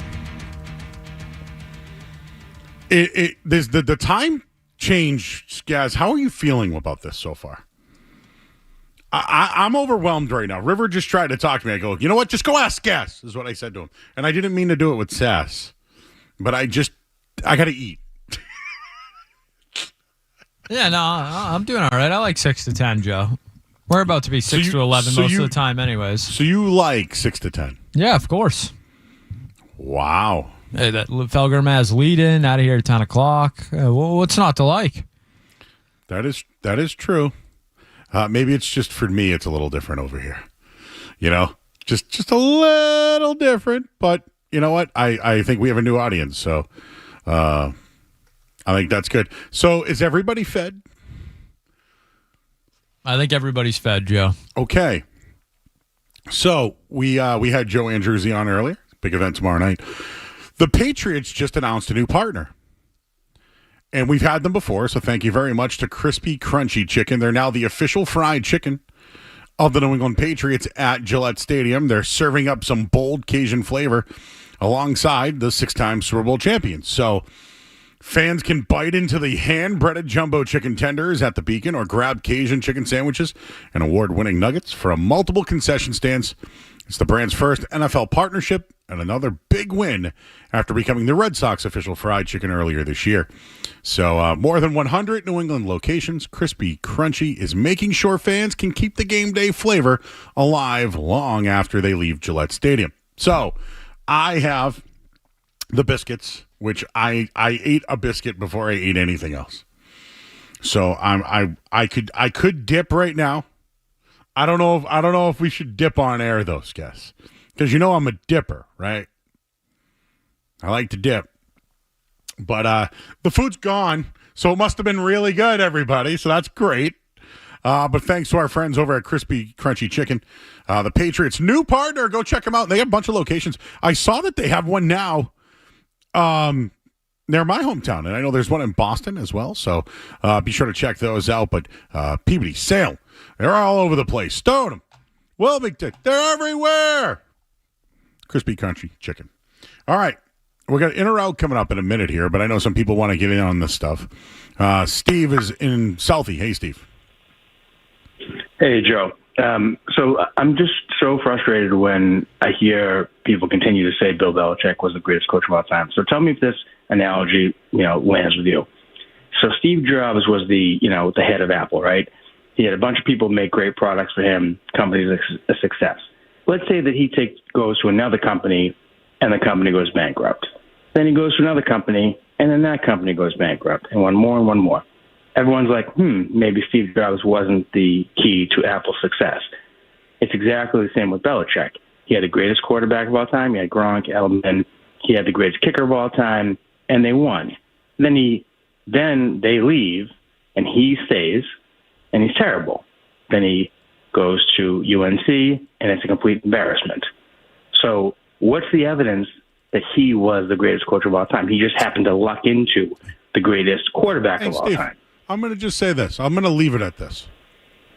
He drafted Tom Brady and then played him, and they won 6 Super Bowls. Joe. But what? What's your defense on that one? A complete fluke. It's not like he Okay, then. It's a fluke. It's a fluke. 6 years, guys, fluke. 6 Super Bowls, fluke. Do you argue that he's not the greatest coach of all time? Go ahead. Have at it. If you want to have at it tonight, we can do it. 617-779-0985. Is he not the greatest coach of all time? What are we doing, guys? Do I have to remind people that Bill Walsh, who was supposedly the greatest coach of all time, who started at Stanford, went to the 49ers, won championships, went back to Stanford and sucked? Does anybody talk about that? Does anybody talk about Bill Walsh sucking at Stanford? No. No, I'm hangry. Am I wrong? Is he not the greatest coach of all time? He might be the biggest jerk of all time, too, but you know what? He's still a great coach. Yeah, I mean, Brady said he wouldn't be Brady without Bill, and Bill said he wouldn't be Bill without Brady. That's what makes a team. That's why football is a team sport. How do you spell that? I'm sorry. That would be T-E-A-M, Joe. T-E-A-M. Didn't hear an I in there, did you? I did not, no. All right, well, who else we have now who wants to talk? Christian is in Omaha. Omaha! Hey, Joe, how are you? I'm a little worried about after this big game the Patriots got a little letdown game, and after the Saints game they have also Tennessee on the road, so there's 3 games on the road. A little worried about that, but it should be a good test for them if they... Do you know they've never won 3 games on the road consecutively, back-to-back-to-back, in the regular season ever? They haven't done it since 1985 overall. How often have they had 3 games on the road before, though? Is that 3 super times, common? Patriots, 3 times. Oh, 3 times. Okay. Well, we'll see what happens, though, if they're the real deal or not. So you're already looking past the Saints? No, definitely not. Definitely not. I don't think that they're as good as everybody thinks they are right now. I mean, don't get me wrong. The Buffalo game was amazing, awesome, and Drake May played great. But what if Steph Diggs, they start double covering him? I don't think they would, but what if they do and just take him away? And well, I don't know. They're not what we think. Yeah. Thank you, Christian. Well, we're going to move in or out to 8 o'clock. How's that, Skess? You cool with that? I'm cool with that. John in Grafton. All right, here's my defense on why Bill Belichick is the greatest coach of all time. And it comes back to just how players are. Sometimes players play too long. They're still the best at their position. It's just they're long in the tooth, and they keep going. The same thing happened to Bill Belichick. He was the best coach for the longest period of time with the most Super Bowls, but he kept coaching. He didn't step down gracefully. Then on top of that, he's a terrible GM. So I don't think anyone's going to defend him as being a great GM, and he was given the duties. If anything, the Crafts put him in a position to fail. They should have let the guy go, the senile guy go when he was old enough. You know, he just coached too long. Not that he wasn't the best. John, I agree with you. I thought it goes back to the Steve. So you agree? Well, he's the greatest coach of all time. Yeah, I was calling because that guy with the Steve Jobs analogy. I wasn't really following that one either, by the way. Yeah. It's like he should have retired is the problem. That's the only problem anyone's talking about Bill Belichick. He should have retired, not that he wasn't the best of all time. All right, John. Thank you, sir. Thank you. Thank you. Oh, thank you. Pete and Dot. What up, Pete? Joe, my guy. Good to hear from you. That's a great take by John from Grafton. If you took Red Auerbach and had him go 1v1 against Joe Mazzulla in today's NBA, like Joe Mazzulla's running laps around him and Red Auerbach's, choking on a cigar. Like, I think we can all agree on that. My take, though, tonight is that, Drake May played unbelievable. We can all agree. I know you opened the show last night with that. But Stephon Diggs looks incredible right now. And, we haven't had that in so long. And, God willing, he stays healthy. That guy's a true number one.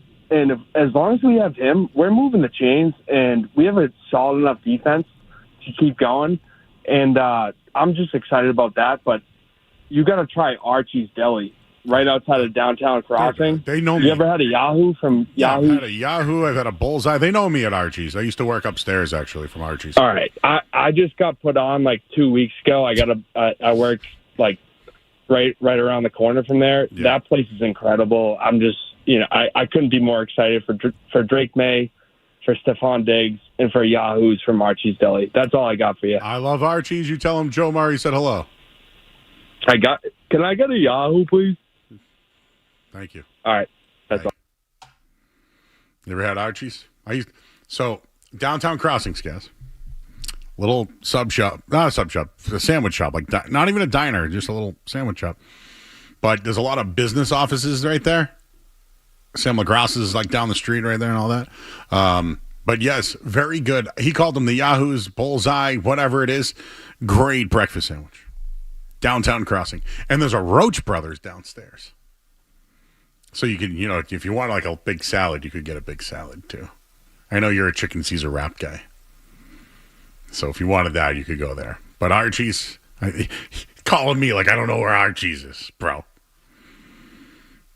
right, one more. Richard is in Foxborough. Richard. Hey, how's it going?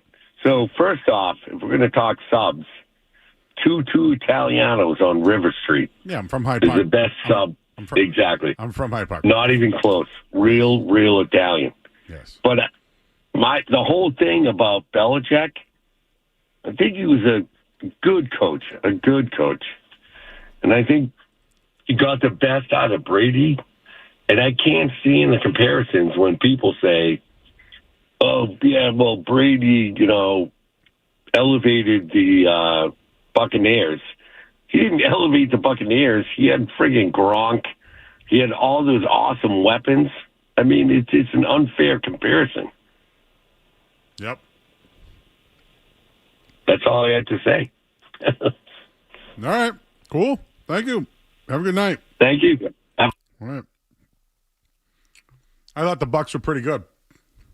Mike Evans, pretty good player, huh? Probably a Hall of Famer. Chris Godwin. Damn, these biscuits are good, bro. These are the greatest. I got to eat this. Guys, look at this. Look at the crispy goodness. It's like, you ever get a paintbrush? You ever use a brush, Skaz, when you cook? Like if you're cooking ribs. Grab a brush, put it in the old sauce, and then brush your meats. And lather it up. This is like biscuits. It was like they sprayed it with a bottle and then used the brush. It's so good. All right, in or out. Next, here on 98.5 The Sports Hub. What's it gonna be, McFly? Are you in or out?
You need for a dirty deed. I'm the best. Success is Woo! You guys like that spice tonight? That Colin back there was called South Shore. You're not Quincy. You're not Braintree. He says he's South Shore. Ah, you are not. No. We've done this too many times. Weymouth and Abington are just random ass towns that are stuck there. That you. All right, I have to get on Route 3 to go there, so I'm sure you just think South Shore. Anyways. You know what's funny? Whenever I'm with Bird, he always says, anywho. I've been saying anyways like crazy lately. Anywho. Whoo, that chicken is spicy. Oh, I like it. Did you like it? I liked it. I'm in. All right, I can't. Wait, I ate a lot. Thank you, crispy, crunchy chicken. Street Team Joe, we got to get a review later, all right? Oh, you just sent me a graphic. I'm going to post that in a little bit. We'll do a segment on it later on. How about that? And then we'll post it to the In or Out. Scaz, what do we have? All right, Joe, a Tuesday night edition of In or Out. Something you've mentioned in the update, I believe, but we haven't really discussed on the show. Joe Murray, are you in or out on Joe Flacco to the Bengals? In. Boo. What? Give me Jameis. Give me someone that can actually throw it down the field still and move a little bit. So Jake Browning's not cutting it anymore, huh? I don't know if Jake Browning was ever really cutting it. I think he had one good game. Yep. I'm a Joe Flacco guy, man. He used to throw those moon balls against the Patriots all the time. I remember when he played at Toledo? Where the hell was he first? No, he played at Pitt, right? And then he transferred to a smaller school. It's like Delaware or something? Yeah. He's a mudhead. Big boy. Only NCAA logo that I believe is a female, is the Mudhen. A little trivia for you there. I know somebody that we could ask them mascots and them to tell us the school, and they'll nail it. I might work on that some night. Maybe this summer. Much better for that. All right, what else we got? All right, Joe, a little kind of Celtics-related news today. Some Jason Tatum news. Jason Tatum has been named the Chief Basketball Officer for Duke men's basketball program. Joe Murray, are you in or out on Jason Tatum being the CBO for Duke? In. Who would you rather have to be the CEO of Duke than Jason Tatum? Finished with smoky bacon bits and chives. Joe Murray, are you in or out? Okay. I don't love a lot of the stuff that's on there. I'll eat the aioli. I don't love the chives. You know what, though? I'd eat this. Not a hot mustard guy? I'll eat it. I don't love hot mustard, but I eat it. If you put this if it was in front of me right now, I would eat it. So I mean, it's no biscuit, Joe, but I mean, it's a spicy chicken. Spicy chicken sandwich. Yeah, sure. In. All right, Joe, you're familiar with Sunday Night Football? You're familiar with Carrie Underwood? I've been waiting all day for Sunday night. Everyone's kind of gotten used to Carrie Underwood on Sunday night. Well, NBC, now in charge of Sunday Night Baseball, says that they want Lenny Kravitz to be the Carrie Underwood of NBC's Sunday Night Baseball, doing the intro. Joe Murray, are you in or out on NBC making Lenny Kravitz their Carrie Underwood? I don't have an in or out yet on that. I've seen Lenny Kravitz in person, and he's fantastic live. I actually saw him open for Aerosmith once, and he was better than Aerosmith. Where did they find the corpse of Lenny Kravitz? Where the hell has he been? I think I remember a song in the 2000s. All of my life. I think he did a version of American Woman, too. I mean, Fly Away is what I think about with Lenny Kravitz. What year was that? 1993? 98. Oh, 98. Wow. I wish that I could fly up to the sky so very high. Now, do you think he's a Jimi Hendrix knock? I mean, who am I to say, Joe? I have no idea. I want to get away Wanna fly away. I did like Kravitz, I will tell you that. Remember that giant scarf he had? That's what I remember. I think about he Lenny was Kravitz. with. I think he was with one of the women from the Cosby Show. Lisa Bonet. Yeah, there you go. His daughter, very talented, Zoe Kravitz. Oh, that's right. Very good actress. So just Carrie Underwood, Lenny Kravitz, just I don't know. Post Malone wasn't available? Thank goodness, Joe. Thank goodness. Shabuzi? Shabuzi, I'm in. I like Shabuzi. What about that guy? Nah, don't worry about him. Never mind. All right, Joe. Let's see. What else do we have tonight? Jimmy Fallon and NBC are producing, Joe, are you familiar with the New York Times game Wordle? Yes, I've never played it, though. Well, they are making a Wordle game show. Joe Murray, are you in or out? In. I mean, I would actually watch it because I think so many people are. I used to like tanks. I used to have a BlackBerry phone. Oh, yeah. The little guy. Love those. And I would play that little ball that you hit off the... Oh, like, yeah, like back and forth. What was that called? It's like Pong almost. Pong. But Yeah, something like that. Man, I played that all the time, dude. And it was like so low rent. But Wordle, yeah, in, right? Joe Murray. And it's going to wrap up a Tuesday night edition of In or Out with John Serenides coming up. What a tease by James Scaramuzzino, everybody. What a day, man. People are theorizing that maybe the reason that woman came after you this weekend was because she was stuck on her Wordle that day and just was, letting her frustrations boil over. That's right. Last night on Musings, a suburban woman, I did PA for a Pop Warner game. They gave me a sheet, and I read the kids' numbers and names. The kids changed numbers, and they didn't update their roster. She came at me, bro. Someone else has chimed in. Brick Breaker was the game we were thinking of on the BlackBerry there.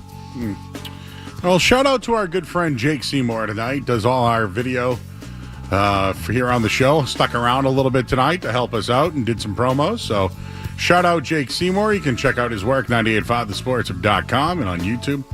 And we got John Serenides. He's from New England Football Journal. We'll talk to him next here on 98.5 The Sports Hub. More Joe Murray coming up on The Sports Hub.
We got the Patriots. We got a trap game this weekend, potentially. A lot going on. We talked to Joe Andruzzi earlier in the night, so you can go check out that interview at YouTube. Just search 98.5 The Sports. So Street Team Joe's here. I'm going to bring him in later on because there are some bets that are out there. He made a graphic. I want to get his thoughts on that. And, well, that's it. So we have all that coming up. We're going to talk to John Sarianides coming up in a minute here. He is from New England Football Journal. Feel like I have some college football questions that I would like to ask him. Watching the baseball game right now, Vladimir Guerrero doing very well as the Blue Jays lead 2-0 over the Yankees at the moment. And, of course, the Bruins kicking off tomorrow night in Washington. We will have all the coverage here on 98.5 The Sports Hub. Beginning game, so we'll be here tomorrow, and then we'll have post-game with you until 11 o'clock tomorrow night. So you can certainly get in on that. I mentioned the Patriots this weekend. And there's some funny things going on right now on social that Jake just did. That I just shared on 98.5 The Sports Hub or on Twitter at Joey Murr if you want to go check that out. So you can grab that. And we're awaiting our next guest. Just waiting to make sure he's all logged in, and we'll get him potted up here. But the Patriots win a big game over the weekend. And now they go to the Saints. And then they'll play who? The Tennessee Titans, Mike Vrabel's former team. And when that happens, is there a little bit of a look ahead for the Patriots? And I get it. It's 1 week at a time, and you know, 1 week at a time, et cetera, et cetera. Think about ahead, though. People do look ahead. I look ahead. We all look ahead. We all wonder what's next. We all wonder what's upcoming. We all do it. It's normal to do it in sports in particular, right? It's absolutely normal to do it. But the Patriots have yet, and it doesn't happen often, where you play 3 consecutive road games in a row in a season. It just doesn't happen. I think it's a tough spot. I think this weekend's a tough spot. Oh, did anybody have Spencer Rattler versus Drake May on the bingo card? South Carolina versus North Carolina? Ooh, a border war. A border war. So we have all that going on right now here on 98.5 The Sports. We're attempting John Sarianides, Skaz? Yeah, we're having some minor technical difficulties here. here. Phone call at this point? Or does he want to, we're trying one more thing. All right, we'll keep trying. I'll keep spinning here. It's like a basketball. I'm dribbling the ball. Going for a layup, maybe. What did I want to bring up here? There was one other thing I wanted to mention regarding the Patriots. Their defense has been outstanding against the run. Absolutely outstanding against the run. And I'm impressed because Milton Williams really has been one of the best free agent pickups this year for the Patriots. And with Christian Barmore back, I think it's almost a forgotten story how good he was, right? So, when I think about the Patriots and where some of their upgrades are, Williams, Landry on the outside, Carlton Davis is the other. I mean, I've even seen the kid from Cal, the safety there, has had some tackles for losses this year. That has really helped the team. So let's go to the phones right now, or the Zoom. We got John Sarianides. He's of New England Football Journal. Hi, John. Joe, how's it going, man? How are you this evening? Good. Everything all right over there? I'm hanging in there. A couple technical difficulties, but we've worked through them. Okay. Can we start with Bill O'Brien in Boston College? Sure. What do you want to talk about? I mean, what could there be to talk about? Well, why do they suck? I think it's a variety of reasons. One, and this is the biggest reason, and this is going to sound like I'm making an excuse, but it's the injuries. They've got a lot of injuries to a lot of key guys. That's the number one reason, and particularly on the back end defensively. That was going to be one of the best secondaries in the ACC, but that group's been ravaged by injuries. I think the other reason is they're missing a lot of key guys from last year, and they haven't replaced that production, namely Donovan Ezaraku. He had 16 and a half sacks last year. They haven't been able to replace that production, not even close. Their pass rush has been anemic. And then offensively, they have not been able to run the football. Only one game in which they've had a 100-yard rusher, and that was against Cal when Turbo Richard went for 171 yards rushing. They have a lot of problems right now. They obviously, as I mentioned, injuries is one of the biggest issues. But the other problem is you're playing a lot of guys that are young that haven't played a lot of football, and it's showing. And then the other thing is the coaching needs to be better, plain and simple. When you look at this football team, they've lost a lot of close games in the fourth quarter. That's coaching ultimately. As a staff, you've got to get your players to a place where they can close those games out. They haven't been able to do it so far.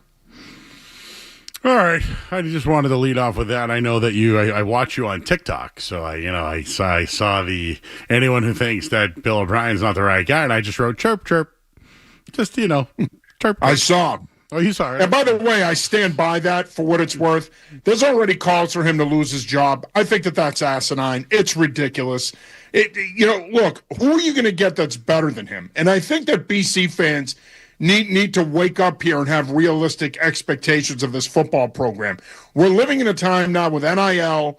We're living in a time with the transfer portal. You're still a high-end academic school. It's not going to be easy to get guys into the school to begin with. And then on top of that, if your NIL initiative isn't on par with what your conference is doing, and let's face it, it's not. You can't compete with Clemson and Miami and Florida State.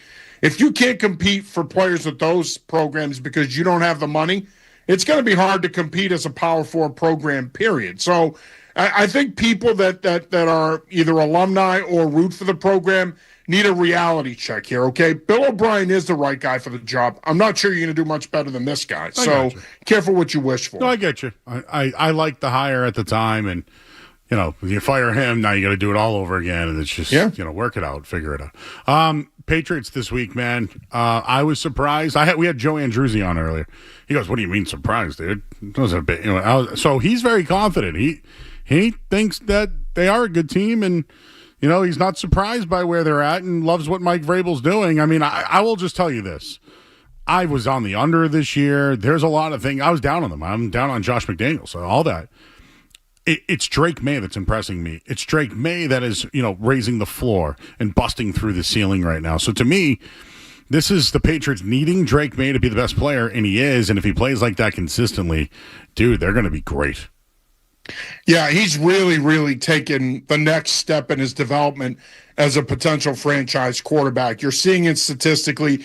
And I think at the beginning of the year, after the first couple of weeks, we got so bogged down in focusing on the turnovers and the inconsistent play, and I know I was guilty of that we lost sight of the fact that his numbers were pretty good. And now you look at where his numbers are 5 weeks in, he's a top 5 quarterback statistically, and he's playing like a top 10 quarterback in the league. And many people considered Sunday night's performance as coming out party, but I think if you're around the team enough this year, he's already kind of sort of had that coming out moment. I think the national audience saw it on Sunday night, him leading the Patriots into Buffalo and beating Josh Allen and the Bills. Look, everything is starting to fall into place for this organization. And you see the difference that coaching makes, right? If you've got a coach at the top that can prepare his team and that can coach situational football in this league, you're going to win a lot of games. If you have a franchise quarterback to go with that, you're going to be a playoff contender and a potential Super Bowl contender. Everything is falling into place for this organization now. If they can stay healthy, when you look at the rest of their schedule, Joe, realistically speaking, and it's not hyperbole to say this, they could potentially win 12 games. I know that's hard to believe after the Pittsburgh game when we all sat here and crapped all over them, but the reality is the schedule lays out for them that if they don't win at least 10, you can almost say that it'll end up being a disappointing season. This has the look of a playoff team.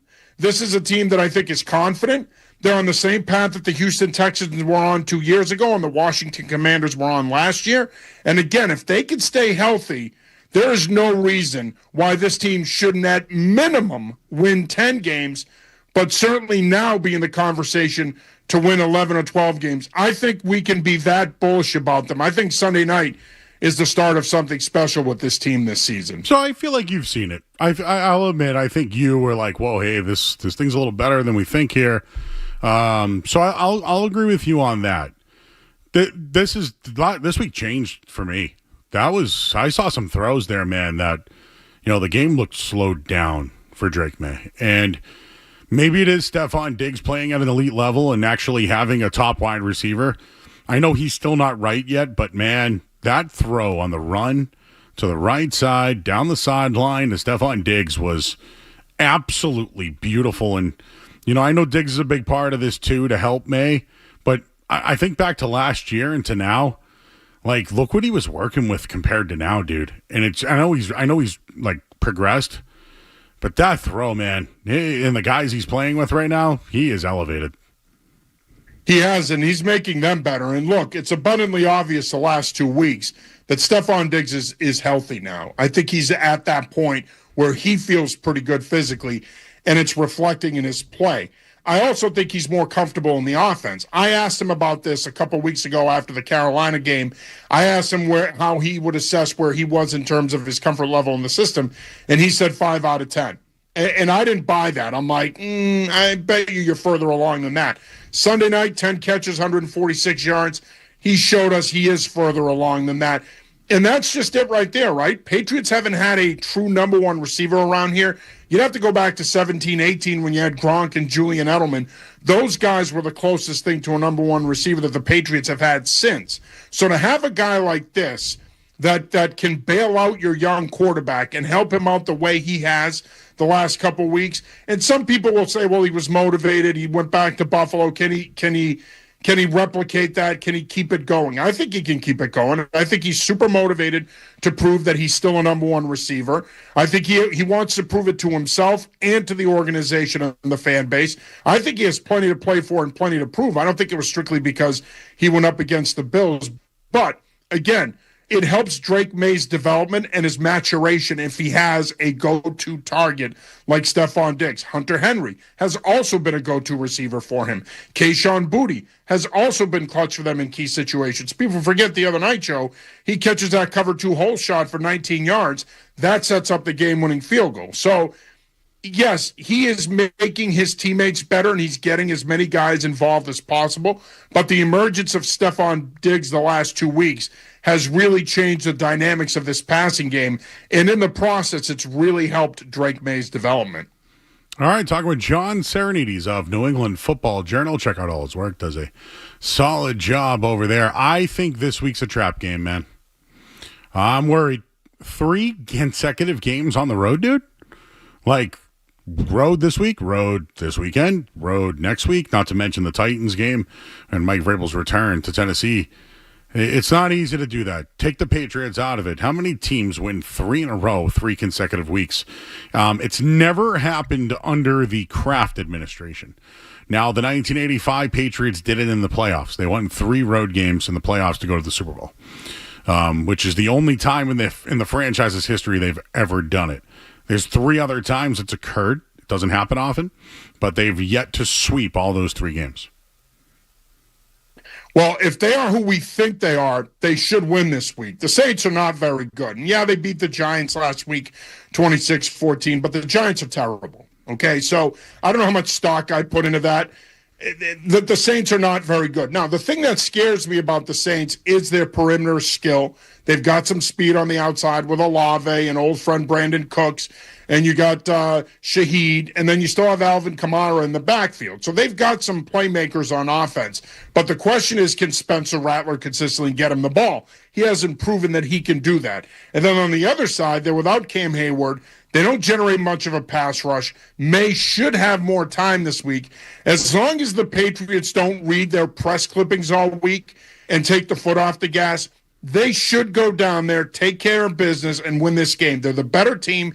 They just need to play like it. It really is that simple. And I understand your trepidation. I really do. And it can be a tough place to play. The crowd's into it. It's a loyal fan base. But if the Patriots can go down there, get off to a good start, jump on them early, take an early lead, make them play from behind, they should be okay. I'm not as nervous about this game as you are. But like I said, I can definitely see why there's some trepidation there on your part. By definition, this can be a trap game because this team is good enough that they can beat you if you don't come to play. All right. Anything else going on you wanted to get into? No, not much, man. We're just entering the grind portion of the football season here now. We're into October. Business starts to pick up at all three levels. There's more at stake, so not much else to talk about. I mean, obviously, BC, we talked about them and their struggles. UMass is continuing to struggle. They do have a winnable game this weekend at Kent State. UConn, 4-2 after a big win over FIU. They're on a bye this week. Harvard might be the best team in the region. They're off to a 3-0 start, and they've been rolling so far offensively. That's one of the best offenses in the country at the FCS level. So plenty to talk about in the college ranks, and then, of course, at the high school ranks. We're already past the halfway point of the season here in Massachusetts. The ante's going to be up now here as we get into the last 3 or 4 weeks of the regular season before the playoffs roll around. All right, what do you got for high school this week? It's not a lot of our big matchups have been the last 2 weeks. There's a couple of big games, but not too many big games this weekend on the slate. We just came off a great weekend where we had a lot of great matchups throughout the New England region, but there's still plenty to play for this weekend. Still some big games that could have an impact down the road in terms of divisional rankings and playoff seeding. All right, John. Good talking to you. Thank you for joining us. All right. Appreciate it, fellas. Have a good rest of your night. We had to move you around a little bit because we got the Bruins and everything coming up. So not a problem, my friend. I'm like Dolby Surround. I'm available. You just let me know when. All righty. You got it, my man. We'll catch up soon. He's John Sarianides, New England Football Journal. Thank you. All right. That's it. Let's hit the headline here. I'm Joe Murray, 98.5 The Sports Hub. Essential Sports Hub headline presented by Celsius Energy Drinks. All right, baseball in action right now. Toronto 2-1.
These and odds here. Just wanted to kind of take a look at these.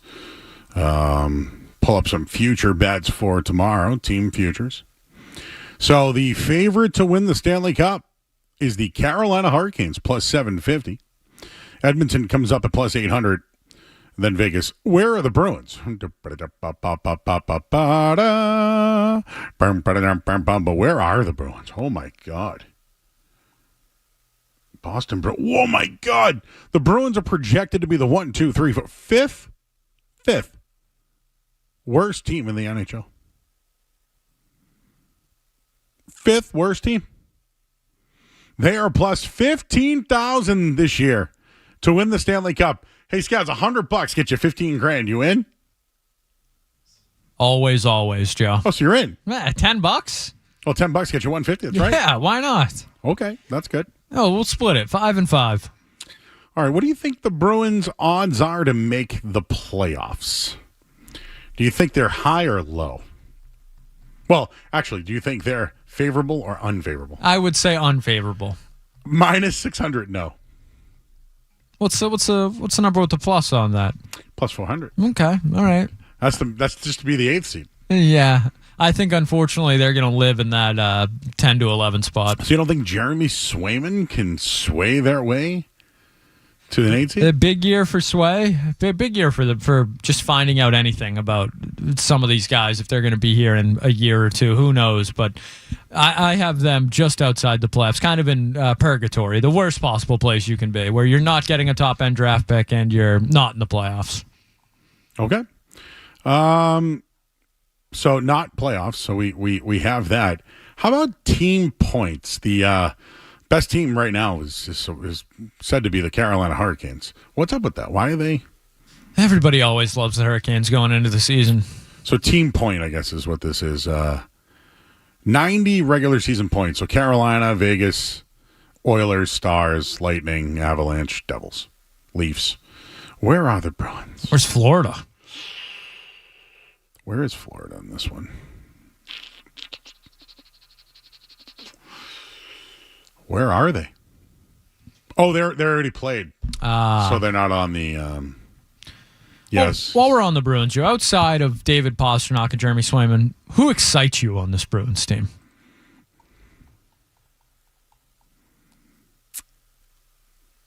Arvidsson doesn't excite you?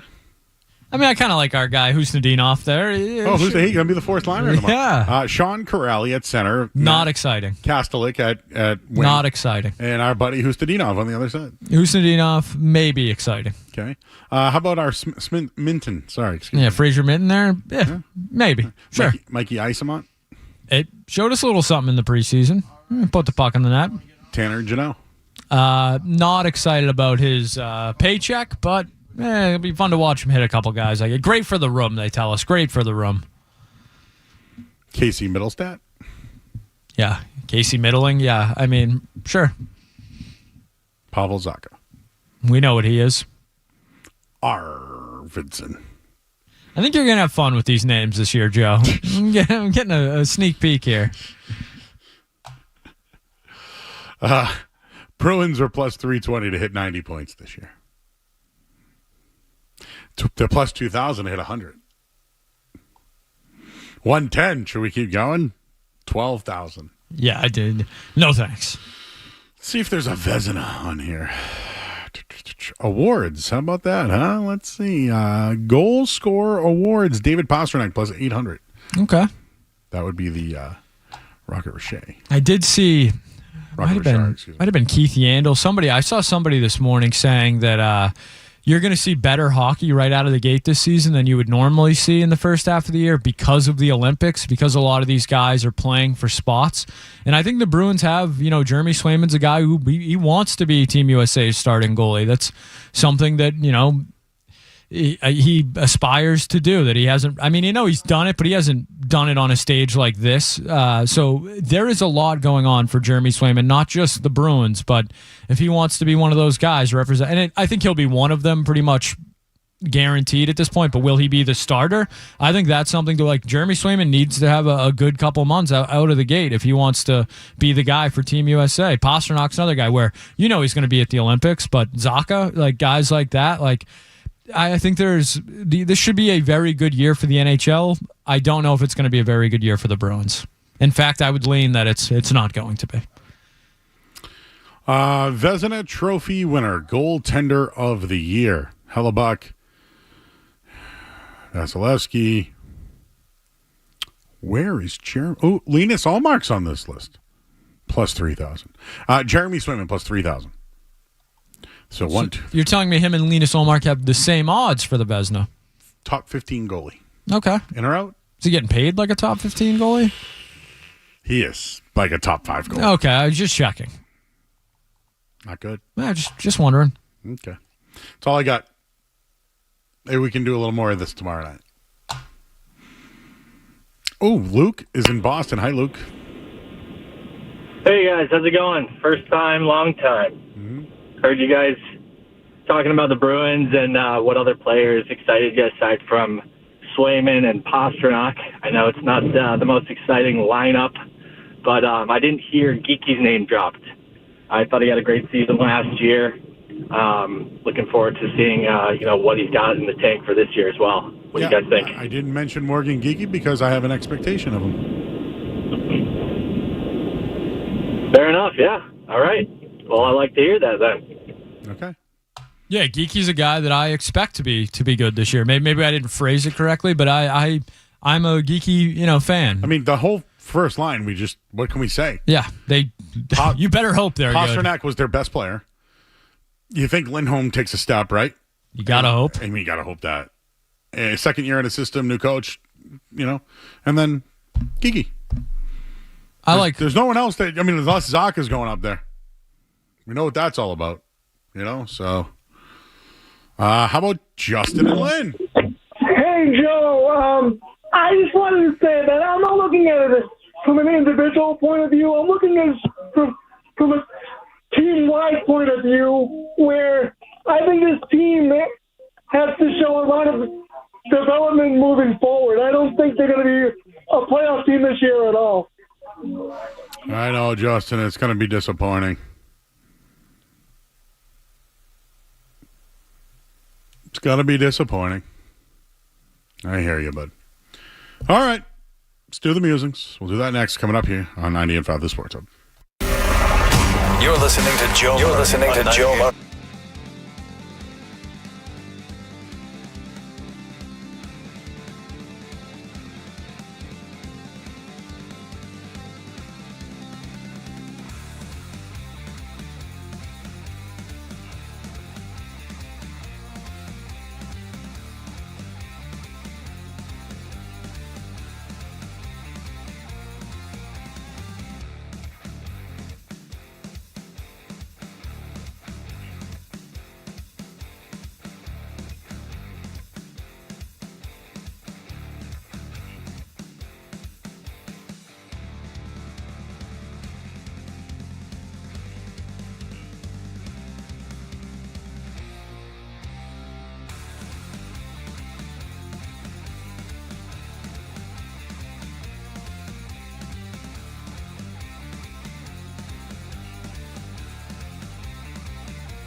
in the game and listen to the words of Colin, I can't even see him. He's shadowing, he's learning. So he hasn't sat down at all tonight. I say, he's mixed in a couple. I did PA at my buddy Dom's game. Yeah, so this is... did I say his name now?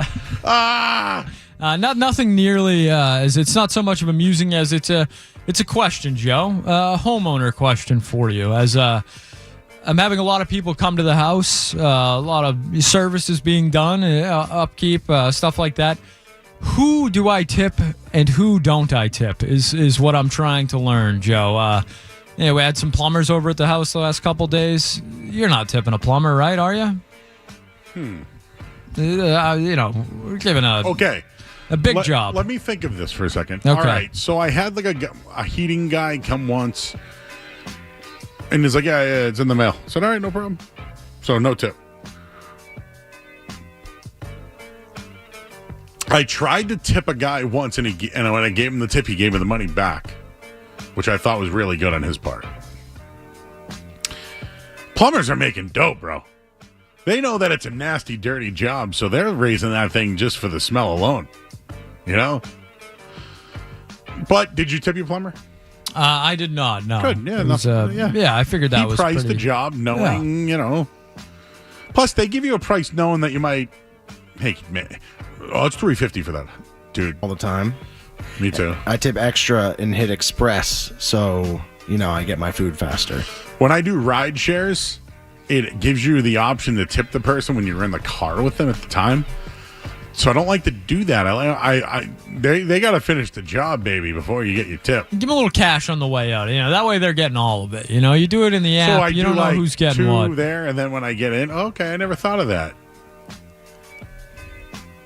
Oh wow, okay.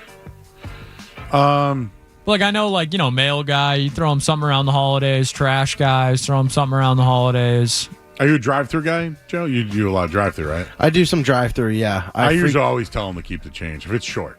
Not like if it's 18-20. Yeah. Man, just so you're using? I usually use my phone at that point. Oh. So I'm an Apple Pay. I'm an Apple Pay guy. I'm one of those guys. I don't like it. Yeah, there's a lot of people when I go to card shows. Yeah. People are just putting their phone right up to my phone and paying me that way. Yeah, that's easy. I know, it's crazy. I only frequent one drive-through, Joe. Can you guess what it is? Only one, Joe? Only one do I frequent. Wendy's. No. Is it $4.95 McDonald's? Nope. Is it a chicken place? You're Red Hot. Burger King. Burger King. That's my favorite fast food place. They have the best breakfast. They have the best breakfast. I love their French toast. It puts a McMuffin to shame. Yeah. You can buy 2 breakfast sandwiches from BK for $5. Yeah. And they have the best burger, in my opinion. Because it's flame broiled. Yeah. It doesn't... I don't taste that, The rodeo cheeseburger might be one of the greatest inventions I've ever had. It's just I've talked about that. Have you ever heard me talk about it? Yeah, I have heard you Simple talk burger. Yeah. Cheese. Barbecue sauce. Onion rings. Bun. Can't get better than that. I also like their chicken fries. They have good snack wraps. I'm a snack wrap guy. Burger King is great food, but the desserts suck. Sorry. Yeah. Even though when they say you want 2 cookies. What do they have for desserts? Like apple pie? A Hershey pie. Yeah. I mean, if I'm going for dessert, I would go to Dairy Queen. I don't know if I think I might have told you this once. There's a Dairy Queen in Westboro, but it's not a drive-through. But I purposely go to the Dairy Queen 20 minutes away in Milford so no one can spot me because I have a disgusting order.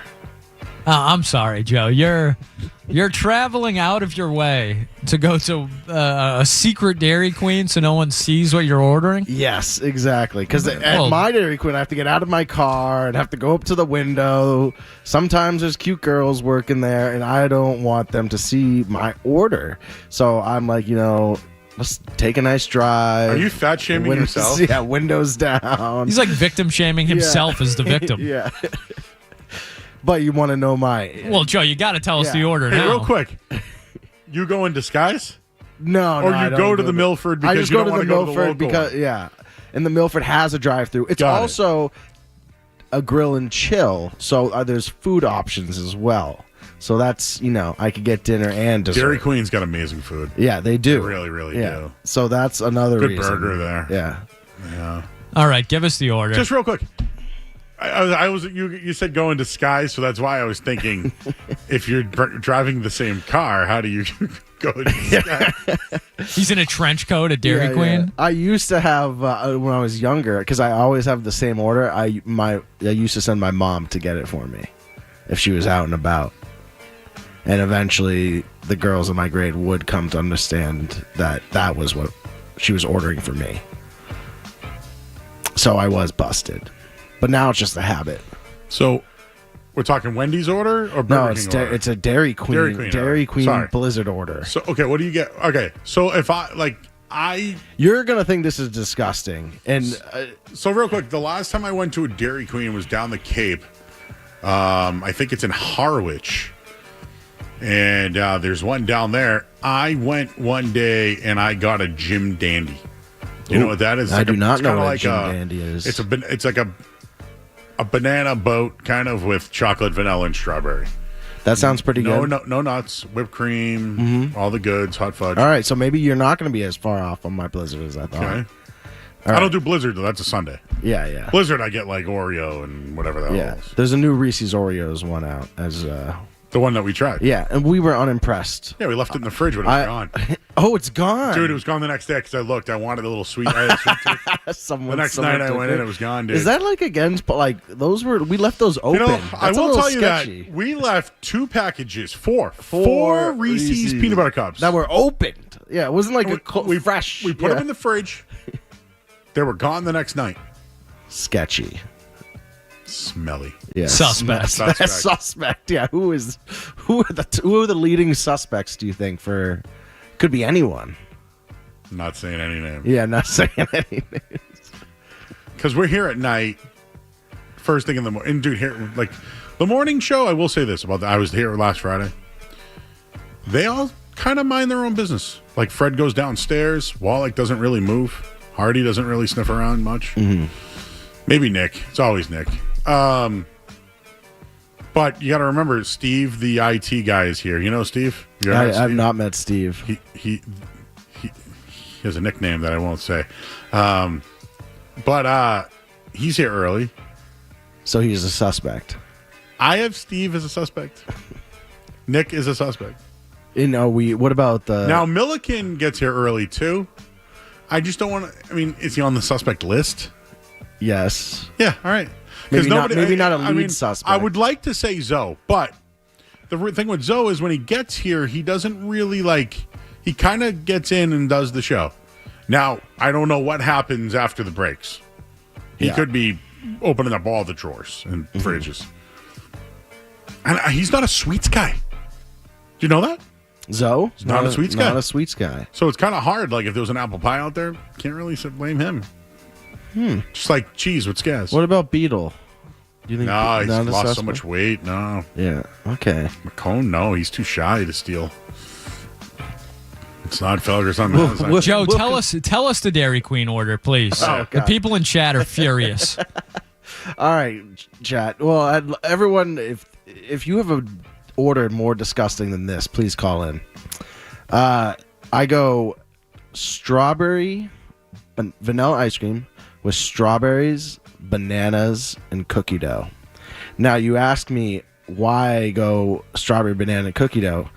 I like strawberry ice cream the most, and I do like the texture of bananas, but I also like the hardness of the cookie dough, so I love eating the ice cream not knowing if it's going to be a banana or cookie dough.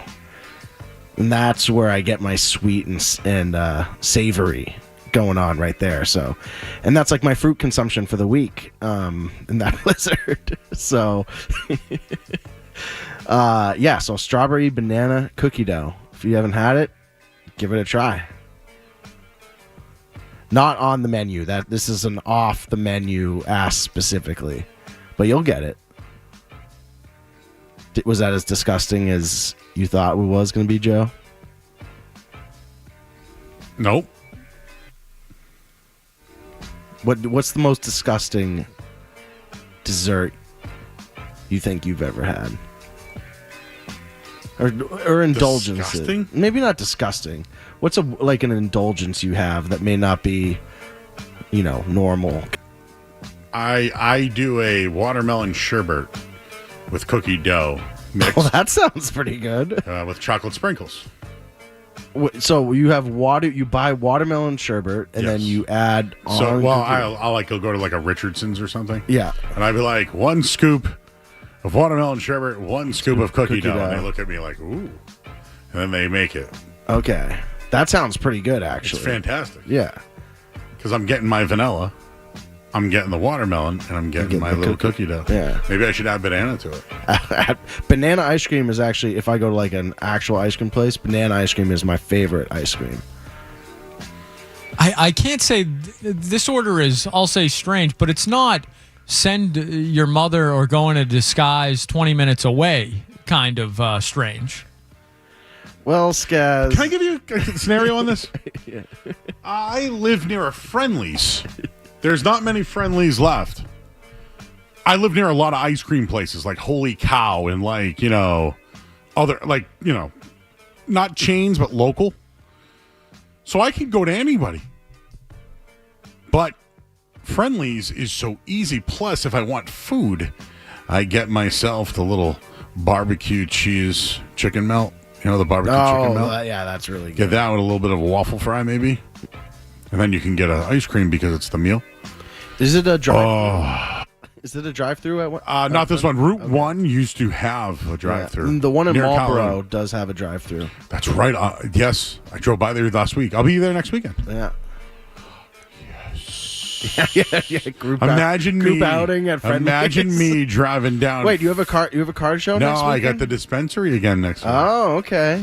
Yeah, I haven't been. Not far from Northborough, Joe. Yeah, I might be able to make that. Did I tell you about my Blue Square experience?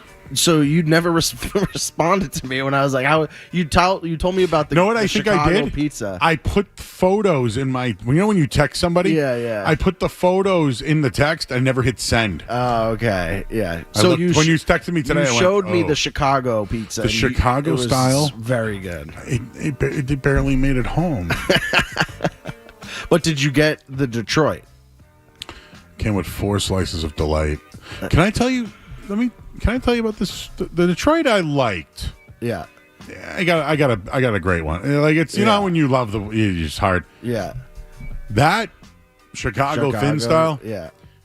It reminded me of Papagino's with like the bubbles and the cheese. Mm-hmm. It was better. And I love Papagino's. But it was almost like they had shredded mozzarella. Like they had made the pizza and then shredded mozzarella on top of it. Yeah. And it was thick. And I absolutely loved it. It was so good. That's a great pizza. It is a great pizza. They also have a grandma pie. So too. I didn't get. The reason why is if I ordered all 4 pies, I would have spent $100. I think that's. I can't. Skaz. Is $100? Is that too? I mean, that sounds like a lot for pizza. When I was a kid, it was $5 for a pizza. It does sound like a lot.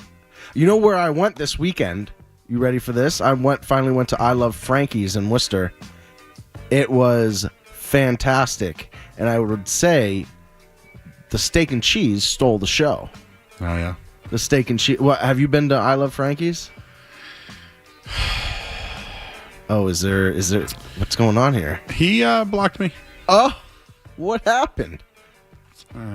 We tried to promote his company. And he blocked you? Didn't like... We do this thing called the Roni Rumble. 64 pizza shops, and people vote on who's the best pizza. Okay. And we included him in the thing. He didn't like it and blocked me and the guy who ran it. Huh.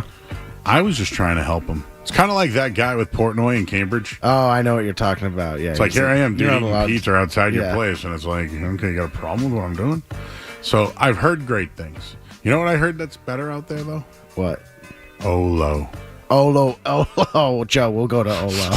You been there? I've been to Olo, and it's BYOB, believe it or not. So that's my dad's favorite pizza place. So we will go to Olo. Yeah, I will say this. I've had places that I've gone to before where the owner comes up to me, hey, how you doing? Hey, dude, you don't the locals don't want you really to promote it, so just we appreciate you doing it, but just for the locals, they don't want you to do it anymore. So, and I said, well, what do you mean? I did reference a place once, and they go, no, we heard, thank you. They were just like the locals. They don't want outsiders coming. So did you not give was it a bad review for I Love Frankie? No, actually, no. We were promoting them. Wow. Just he didn't like it. Didn't like what we were doing.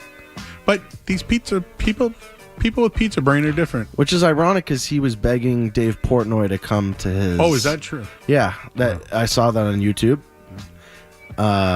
And Phantom Gourmet was also there at the same time as Dave Portnoy. They're friends of the show. Yeah, Phantom Gourmet. Yeah, I know. Friends of the show. Yeah, you want me to call Dan right now? Yeah. How have I not known this? Yeah, Dan, Dave, Mike. I interned for Eddie at 1510. Wow. I did the hot dog safaris with him. Joe, would you? That's how long ago I was in radio. Yeah, you've been in radio for 17 years.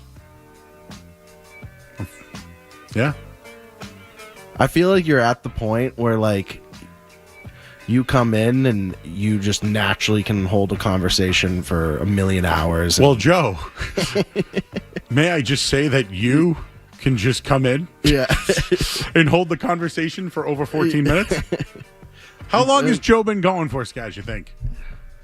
I mean, we're pushing 17 minutes probably. But he's trying to compliment me. Yet he's the one who's been telling us all about his menus and disguises. I told you guys that in confidence, all right? This doesn't leave this room. Oh, yeah. His secondary Dairy Queen. Yeah, his backup Dairy Queen. It's in Hopedale, but it is a grill and chill, all right? I like to defend myself. What do we got for birthdays today? I don't have anything here. All right, birthdays today, October 7th. Let's see. That's not a good one. Let's see if we got anybody good. Wait, when's your birthday, Joe and Skaz? March? Festivus. I'm a Festivus baby. Festivus baby. I only say that because my birthday's coming up, so that's my natural way to. What's the date? October 26th. Oh, yeah, I believe it's a Friday. Oh. I would hate if there was a food drop on that day. That would not be. Wow, really laying it on thick there. It is John Mellencamp's 74th birthday today. Little ditty about Jack and Diane. It is Simon Cowell's 66th birthday today. Wow, he was the best. America's Got Talent. He was right? always like, I think you're terrible. It was American Idol, but now he's America's Got Talent. Tony Braxton's 58th birthday today. God. 58. Did she marry Curtis Martin? I feel like there was something there once. I don't know, but I loved Curtis Martin. It is Tom York, singer for Radiohead's birthday today. Yep. I'm trying to see if there's any Charles Woodson, his birthday today. The Packer and the Raider. Heisman Trophy winner over Peyton Manning in college. Can I ask you a quick sidebar question, Joe? Is Travis Hunter going to be a stud? Or, what's going on there? Is Trevor Lawrence holding him back? Helping him win, right? Yeah, he is. Does it matter? They're winning games, right? Yeah, so but basically my question is Trevor Lawrence going to be the guy? Or is he has to be the guy because there's no other guy. Well, I know that, but do you think he will be the guy? I mean, maybe Duval's helping him. I can't even call him by his name anymore. Duval. The coach is just Duval. He's in year 6. He made some good throws last night, but also some boneheaded plays. He's really good on his feet. Yeah, he's fast. He's faster than I anticipated. He's very good on his feet. Joe, you said your birthday was October 26th? Yes. That's a Sunday. Rats. not a Friday. At least I have Red Zone all day. Who would the Patriots play on October 26th? I'm going to say the Browns. Nailed it. Oh! You know why? Because I'm here every week.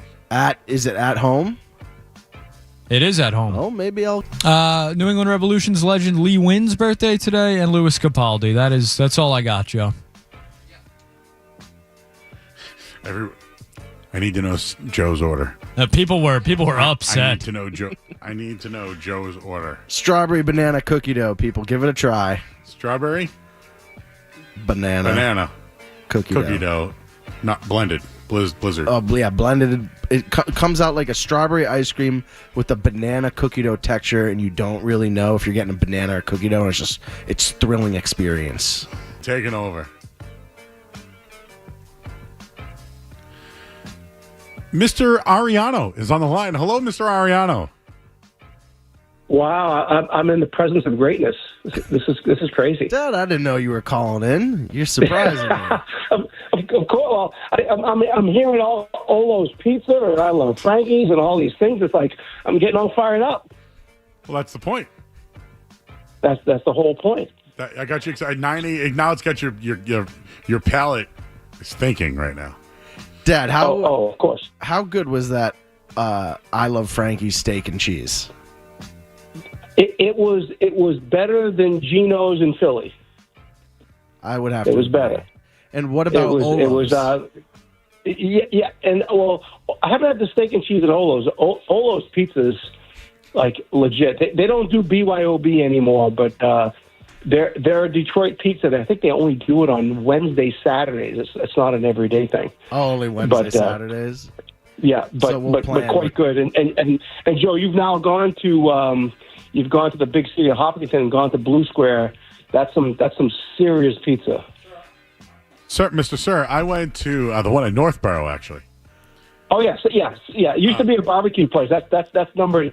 They just opened up a couple months ago, so that's their second location. So, but they are killing it. So I went to a card shop in Shrewsbury, and this guy's like, "Yeah, here's the address." When I pull up, it's across the street from the Hooters, and I go, "Dude, why don't you just tell me you were across the street from the Hooters?"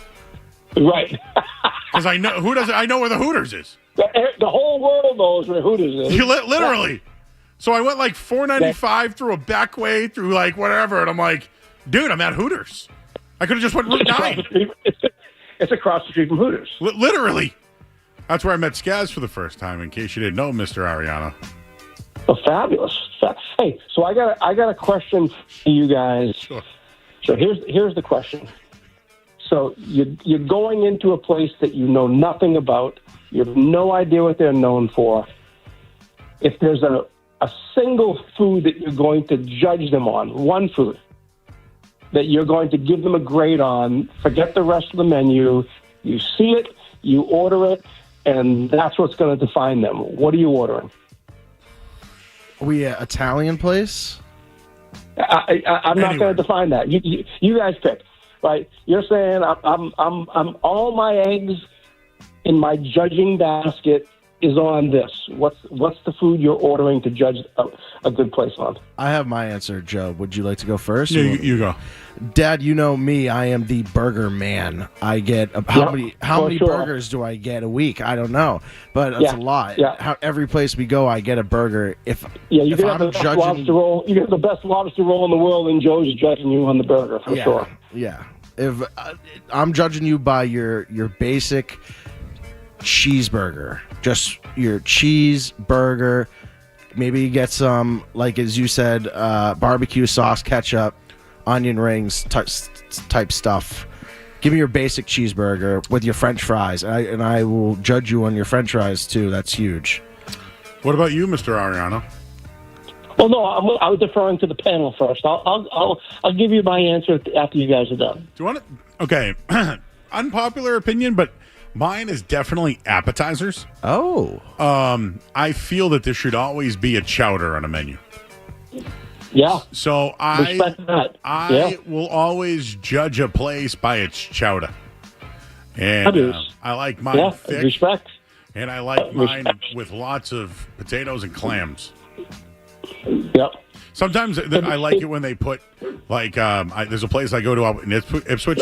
They put fried clam strips on top of the clam chowder. Oh. Now the dog's hungry. Now, Joe, have you ever made the poor man's clam chowder before at home? Well, could you explain to me what the poor man's clam chowder is? So what you do is you get yourself a couple of cans of the generic Snow's clam chowder, right? Yep. And you add to that 2 cans of drained minced clams and half a stick of butter. and eat that clam chowder at home and tell yourself this isn't really good because it's quite good. Okay. Hang on 1 second. This hour of the sports has been brought to you by Celsius Energy Drinks. Refresh your energy with zero sugar, essential vitamins, and proven ingredients. We hit the headlines, guys, so there we go. So what was it called again? The poor man's clam chowder. Poor man's clam chowder, yeah. Okay. Are you a hot or a buttered lobster roll guy, Mr. Ariano? I love them both, but I will take a backseat because of all the seafood, lobster's not number one for me. If someone said give me a roll of your best, I'm going fried clams. Give me Ipswich and give me a good platter of fried clams with some tartar sauce. All in. All in. I love lobster too. Don't get me wrong. I'll eat them too. But fried clams are my fave. Have you ever went into disguise to a non-town drive-through restaurant because you were offended by your order and went somewhere else? Well, there's a backstory to that. So that Dairy Queen that Joe's referring to is not very far from his grandmother's house. Okay. So as a kid, we were big candlepin bowlers, and there's a candlepin bowling lane not far from there. So we do the candlepin bowling, see Grammy. She gives Joe cash because Joe's cute, and then we go to Dairy Queen, and it's a day. Dad was also a professional bowler when he was young. I was. Candlepin bowler. Yeah. But that was the reason we ended up going to Dairy Queen in Milford was proximity to bowling and cash Grammy. Oh. Well, I have been to the Lotus many of a time. Oh, Lotus is fabulous. And the last time I went, I sang Shallow with some random woman. Somebody there goes, who will sing Shallow with me? And I was there you were. I will do it, ma'am. So I'm gonna date myself a little bit here, Joe. The Lotus a bazillion years ago used to be a place called a garden, and that's where my grandparents used to work. Wow. Yep. Back in the day, but we've all been overserved at the Lotus. Yeah, Wayne's a great guy. The alcohol content of the drinks there are definitely on the plus side for sure. Skaz lives out there now, so we got to get him over there some night. Oh, whereabouts? He's in the Ham out there. Oh, in the Bellingham. The Ham, yes, the Ham. Oh, lovely. Yep. Right next to the big city of Hopedale, where Joe's grandmother and my mom still lives. Yeah. Well, Mr. Ariano, thank you, sir, for your presence. Hey, wait, you never answered your food, Dad. I've been waiting. Oh yeah, what was your food? Yeah. You're judging one restaurant on anything. What? Judging one restaurant for one thing, I'm going meatballs. If you can prove to me you can make a meatball, I'm in for the whole menu. If it's on the menu and you can't pull off a meatball, I'm just like, why am I here? So when I went to Market Basket on Sunday, they serve one giant meatball. Have you ever seen that? No. So yeah, they say giant meatball and a little and I. How was it? Well, I didn't have it, but maybe I should do that going forward, and I'll be like, hey Joe, tell your dad I tried the giant meatball. We're Dad and I are Market Basket fans. We get their steak and cheese quite a bit. The value there you can't beat. It's a solid steak and cheese. The subs are good. It's and we've all gone out to eat and we've seen the prices of food these days. So shout out to Market Basket and all those that like it. It's not the best in the world, but value wise, it's top tier. Well, your son introduced me to the steak and cheese, and just so you know, I hate the steak and cheese, not because of the taste. It's actually very good.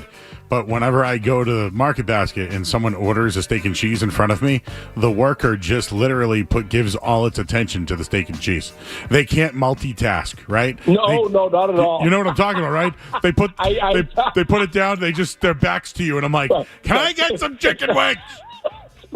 If the guy in front of you orders chicken salad, you're good. Yeah. But if he orders the steak and cheese, you got 20 minutes. You might as well just go get a frozen pizza. Thank you, Mr. Ariano. Hey, great talking to you guys. Thank you. Have a good night. See you at home, Dad. we had to take that. I didn't know who that was going to be. Well, we have multiple breaks. Per usual. Want to do that betting thing that we did? Oh, yeah. Man, all right. I got some bets. Guys, we'll just break. I already did the headline for 9 o'clock, so that's done. Maybe we'll do the headline coming up again. All right, we'll do that next here on 98.5 This Morning. From the Tell Your Time Studios, WBZ FM and HD1. It's not just the games. It's Toucher and Hardy, Zolak and Bertrand, Felger and Maz.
Just waiting for the music to go down.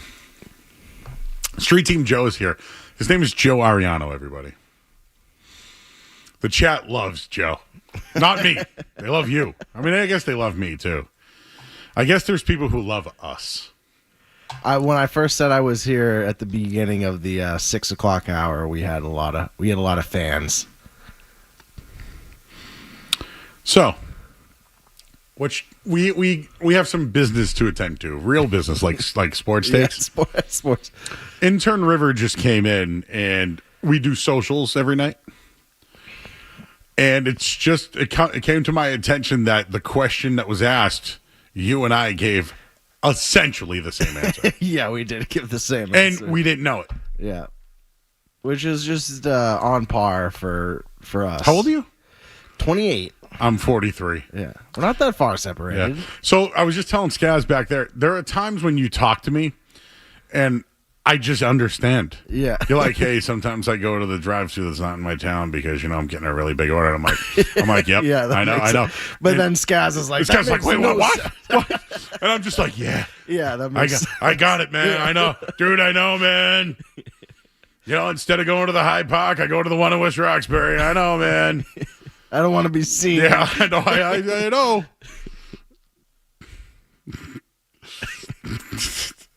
So, yes, Skaz is working overtime. By the way, when I went home, Skaz had to work late last night because of that emergency alert system. So I had the football game on last night. And I must have napped, at the end. And all of a sudden I hear, in the middle of the night. And I wanted to text Skaz and be like, you going home now, bud? Hey, my job is done. Yeah. When I heard it, though, I woke up shocked. That's not something you wanted to late night. No. The AS. All right. Well, we have a phone call, and then we have sports betting that we'd like to get to. Sarah is in Dedham, Massachusetts, home of Ron's Ice Cream. Sarah's a good friend of mine. Oh, really? Hello, Sarah. How are you? Good. How are you guys? I'm fantastic. Awesome. I have a food-related question for you guys. Great. So this is an ongoing debate with my friends, but if somebody puts an ice cream cake in front of you and you have a pile of forks and a pile of spoons, which utensil are you grabbing? Fork, Sarah. Crazy behavior. It's ice cream cake. Oh, but if somebody puts a bowl of ice cream in front of you, are you grabbing a fork? Spoon. Yeah, spoon. What's the difference? It's just the shape of the ice cream is different. What's a cake and what's a spoon? Oh, it's literally still ice cream, though. No, it's not. One's a cake and one's ice cream. The only difference is frosting, maybe a little cookie crumble on top. It's hard to dig through that Carvel ice cream cake. It is, yes. Oh. You need a nice implement to get in there. Sarah, I had a Cold Stone cake for my last birthday, and it was a rock-hard cake. Sarah, you live in Dedham? I do. All right, if you go to Ron's, go see Jay. Him and his dad run the place. Yeah. They have an ice cream cake. My mom gets it every year. Shout out, Mom. Every year on my birthday, my mom gets me a Ron's ice cream cake. They know it, too. Wow. They know it. They know it's for me. And what implement do I use? I use a fork. Hey, you want to know what? Oh, I got one. Sarah, you'll appreciate this in Joe. Okay, do you ever watch these? This was not my bingo card. Yeah, no, we've been talking about bingo things that weren't on the bingo card all night long here. Sarah, by the way, Sarah and her husband Jake, my very good friends, they want to join us at Kowloon. So this is done. This is becoming a bigger. Well, I figured we should do Tahiti since it's in their area. Have you been to Tahiti yet? Oh yeah. I grew up here, so it is well known. I'm from Hyde Park, so I grew up down the street from you. So, anyways. Amazing. Okay, so there are these things on TikTok, if you ever watch them, and it's things that you have that you never knew that was the actual use for. So I don't know if you've ever seen this. So whenever a cake comes, you guys know like tongs, like you would use on a grill or whatever. Do you know that if you use a tong on an ice cream cake, it cuts the cake and pulls it out? Oh. Really? What? Think of it. It's like you know what I mean? It's got arms, right? Okay. That's crazy. But not that big of a slice. Well, I mean, how deep are we going?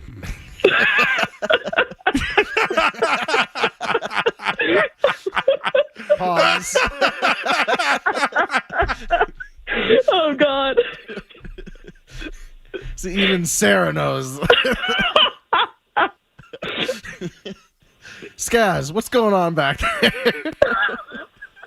Fork all day. Fork for the ice cream cake, spoon for ice cream. I don't see what the confusion is. Tongs. Oh yeah. Oh God! But That was a good giggle. That was a good giggle. Thank you. I needed that. Anytime. I have so many other foods that goes off of with shepherd's pie, mac and cheese. I could go on and on. A fork. For mac and cheese? Yeah, For I like an Annie's mac, the small I shell. love Annie's. You would go fork for Annie's mac and cheese? I do fork in. That's crazy. That's crazy. I think I said fork, right? Yeah, you said fork. You Thank said you. Yeah, it wasn't. That's crazy. You eat mac and cheese with a spoon? Yeah. All right. What about rigatoni's? Only if it's Annie's. Okay, rigatoni, you're going fork. but if you're eating Annie's mac, what's the difference between each? Well, Annie's is a lot smaller and. What about spaghetti? Do you twirl it with a spoon or do you twirl it with a?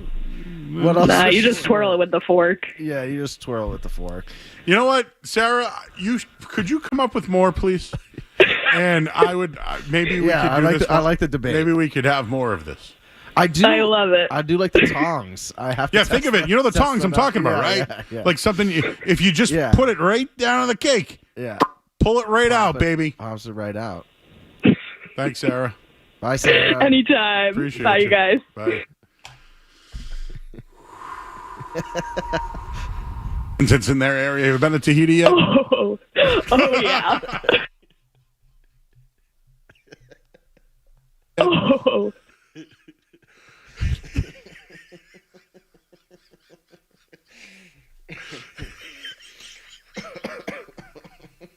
What Chinese restaurant have we not mentioned tonight? Yeah. Oh. I was supposed to be all serious tonight. We were supposed to come back with the sports. We had Joey Andruzzi on earlier. Alex Barth was here. Alex Barth won a trivia contest from Whiskeys back in 2020. We learned that. Oh, yeah.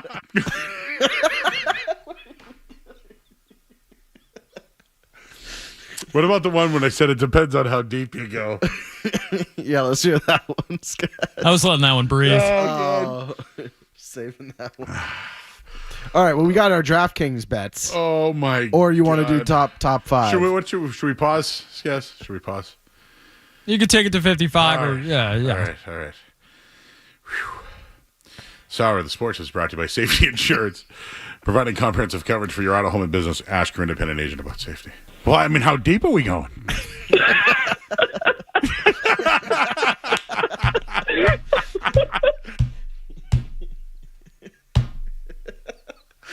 Your laugh at the end of that. I wanted to say that's what she said so bad, but I couldn't. What's funny is because Sarah got it like right away. She was like, "Oh, she got it. That's weird." She got it. Yeah. Oh my God. Tongs for an ice cream cake. That you get it though, right? Yeah, I do. It makes sense. Just but I have to test it out. I've never tried it. I've only seen it on TikTok. Oh God. Why are those so good drops of Sarah? The first one. Joe, I'm sweating right now. Is it the lights? Yeah, is it the lights? I'm legitimately sweating. And it's in their area. Have you been to Tahiti yet? Oh yeah. Have you been to Tahiti? No, I haven't been to Tahiti. God. Oh. Add that in. Our Kowloon trip is growing as we get more fans. We have a lot of people. Let's get back to the sports talk. Matthew Harnett's upset in chat. Okay. I like Matt. He listens every night, so I don't want to get on him. But he is right. Okay. He did say sports talk's dead here, I guess. So street team. Wow. No, I like Matthew. He's there every night. Are we doing the bets first? Yeah, let's do the bets. All right. Do you have it? No, I got You it made right it. Can you tell us what it was? I got it right here. We are going to go first with Joe. New England Patriots regular season wins right now has moved to 9.5. And at 9.5, over 9.5 is minus 150. Under is plus 125. It was, as you previously stated earlier in the season, 7.5, moved to 8.5. Correct. Now it's 9.5. It's high, man. That means they have to go 10 wins. 10. They have 3 now. 10 at minus 150. That's not great money. So there's how many games to go? There's 5. So Joe Math would 12. be 12, 17 games. 12 games left. Do they win 7 out of 12? Do they win 7 out of 12?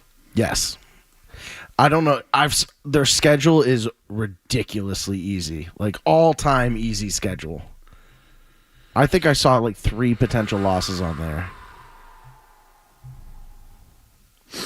I already have the under 8.5. Okay. I would go under. You're still going under? Yeah, it's kind of like a double down situation. Yeah. Do you feel good about that under 8.5? You know, it was 7.5, and it bumped up to 8.5, and I felt that I got the right number. Now that it's at 9.5, it's almost it's a bad number. Yeah. So if I go under, I'm still winning. I'm gaining another game. Yeah. And a half. I think the performance they showed on Sunday really changed my expectations of it. I did not think they were capable of that performance, especially defensively. They showed a lot of leaks the first couple of weeks. It seems like since Christian Gonzalez is back, and it seems like the defense is kind of flying around, Milton Williams is making plays. That defense is a lot better, and they performed really well on Sunday, making Josh Allen move out of the pocket. And I did not see that performance. We'll put aside Drake May and how well he's progressing. I essentially thought Steph Diggs was washed. Joe, I didn't know what you thought of Steph Diggs. Maybe a complimentary player. That was Bill's Stephon Diggs right there. Mentality, swag, the numbers. That was a legit wide receiver 1. I don't know if we're going to get that consistently going forward, but that was certainly, I did not think we would see that this year. What are you laughing at now? Somebody just tweeted at me. Did Skaz pass out? How deep are we going? What's the other bet that we have up there? To make the playoffs, yes, minus 200, no, plus 160. So still, no is, winning. They're favored to make the playoffs at this rate. I think if the season ended today, they are the 7 seed in the playoffs. Are you taking them to go in the playoffs, Joe? I think right now, yeah. That's where I've changed. Mm-hmm. I don't have the Chiefs making the playoffs. You don't? No, I never have all year. That's been one of my big plays. Well, so far you're looking good because I think the Steelers are in. Like, the division's so bad. Their division is bad. Like the Ravens. Have you thought about the quarterbacks in that division? It's Aaron Rodgers, Joe Flacco. Oh my God! You know what I wanted? Know what I wanted to mention? What? We might get at the end of the year Mac Jones for the 49ers versus Bailey Zappi. We might get Zappi versus Mac. That's what we've all in 20. I didn't have that on my bingo card. I did not have Zappi versus Mac Jones on my bingo card. Wait, so you think Zappi is going to skip over? Yeah, at the end of the year, dude, they got to let him play because everyone else sucks. But you think how long of a leash? He's on Cleveland, right? Yeah. How long of a leash is Dylan Gabriel going to get? Well, Shedeur Sanders, come on, out. See you later. Dylan Gabriel's going to get hurt, out, and then they're going. It's going to be Zappi time, baby. Like Shedeur, it's going to be so bad for Shedeur Sanders that Zappi's going to be starting over him. You think so? Yeah. What was the last odd? Last odd is regular season MVP. Josh Allen's currently the favorite at plus 150. Mahomes is plus 400. Where's Drake May? He is plus 3,000, Joe. Do you like that? We're right next to Daniel Jones at plus 3,000. That's a juicy number.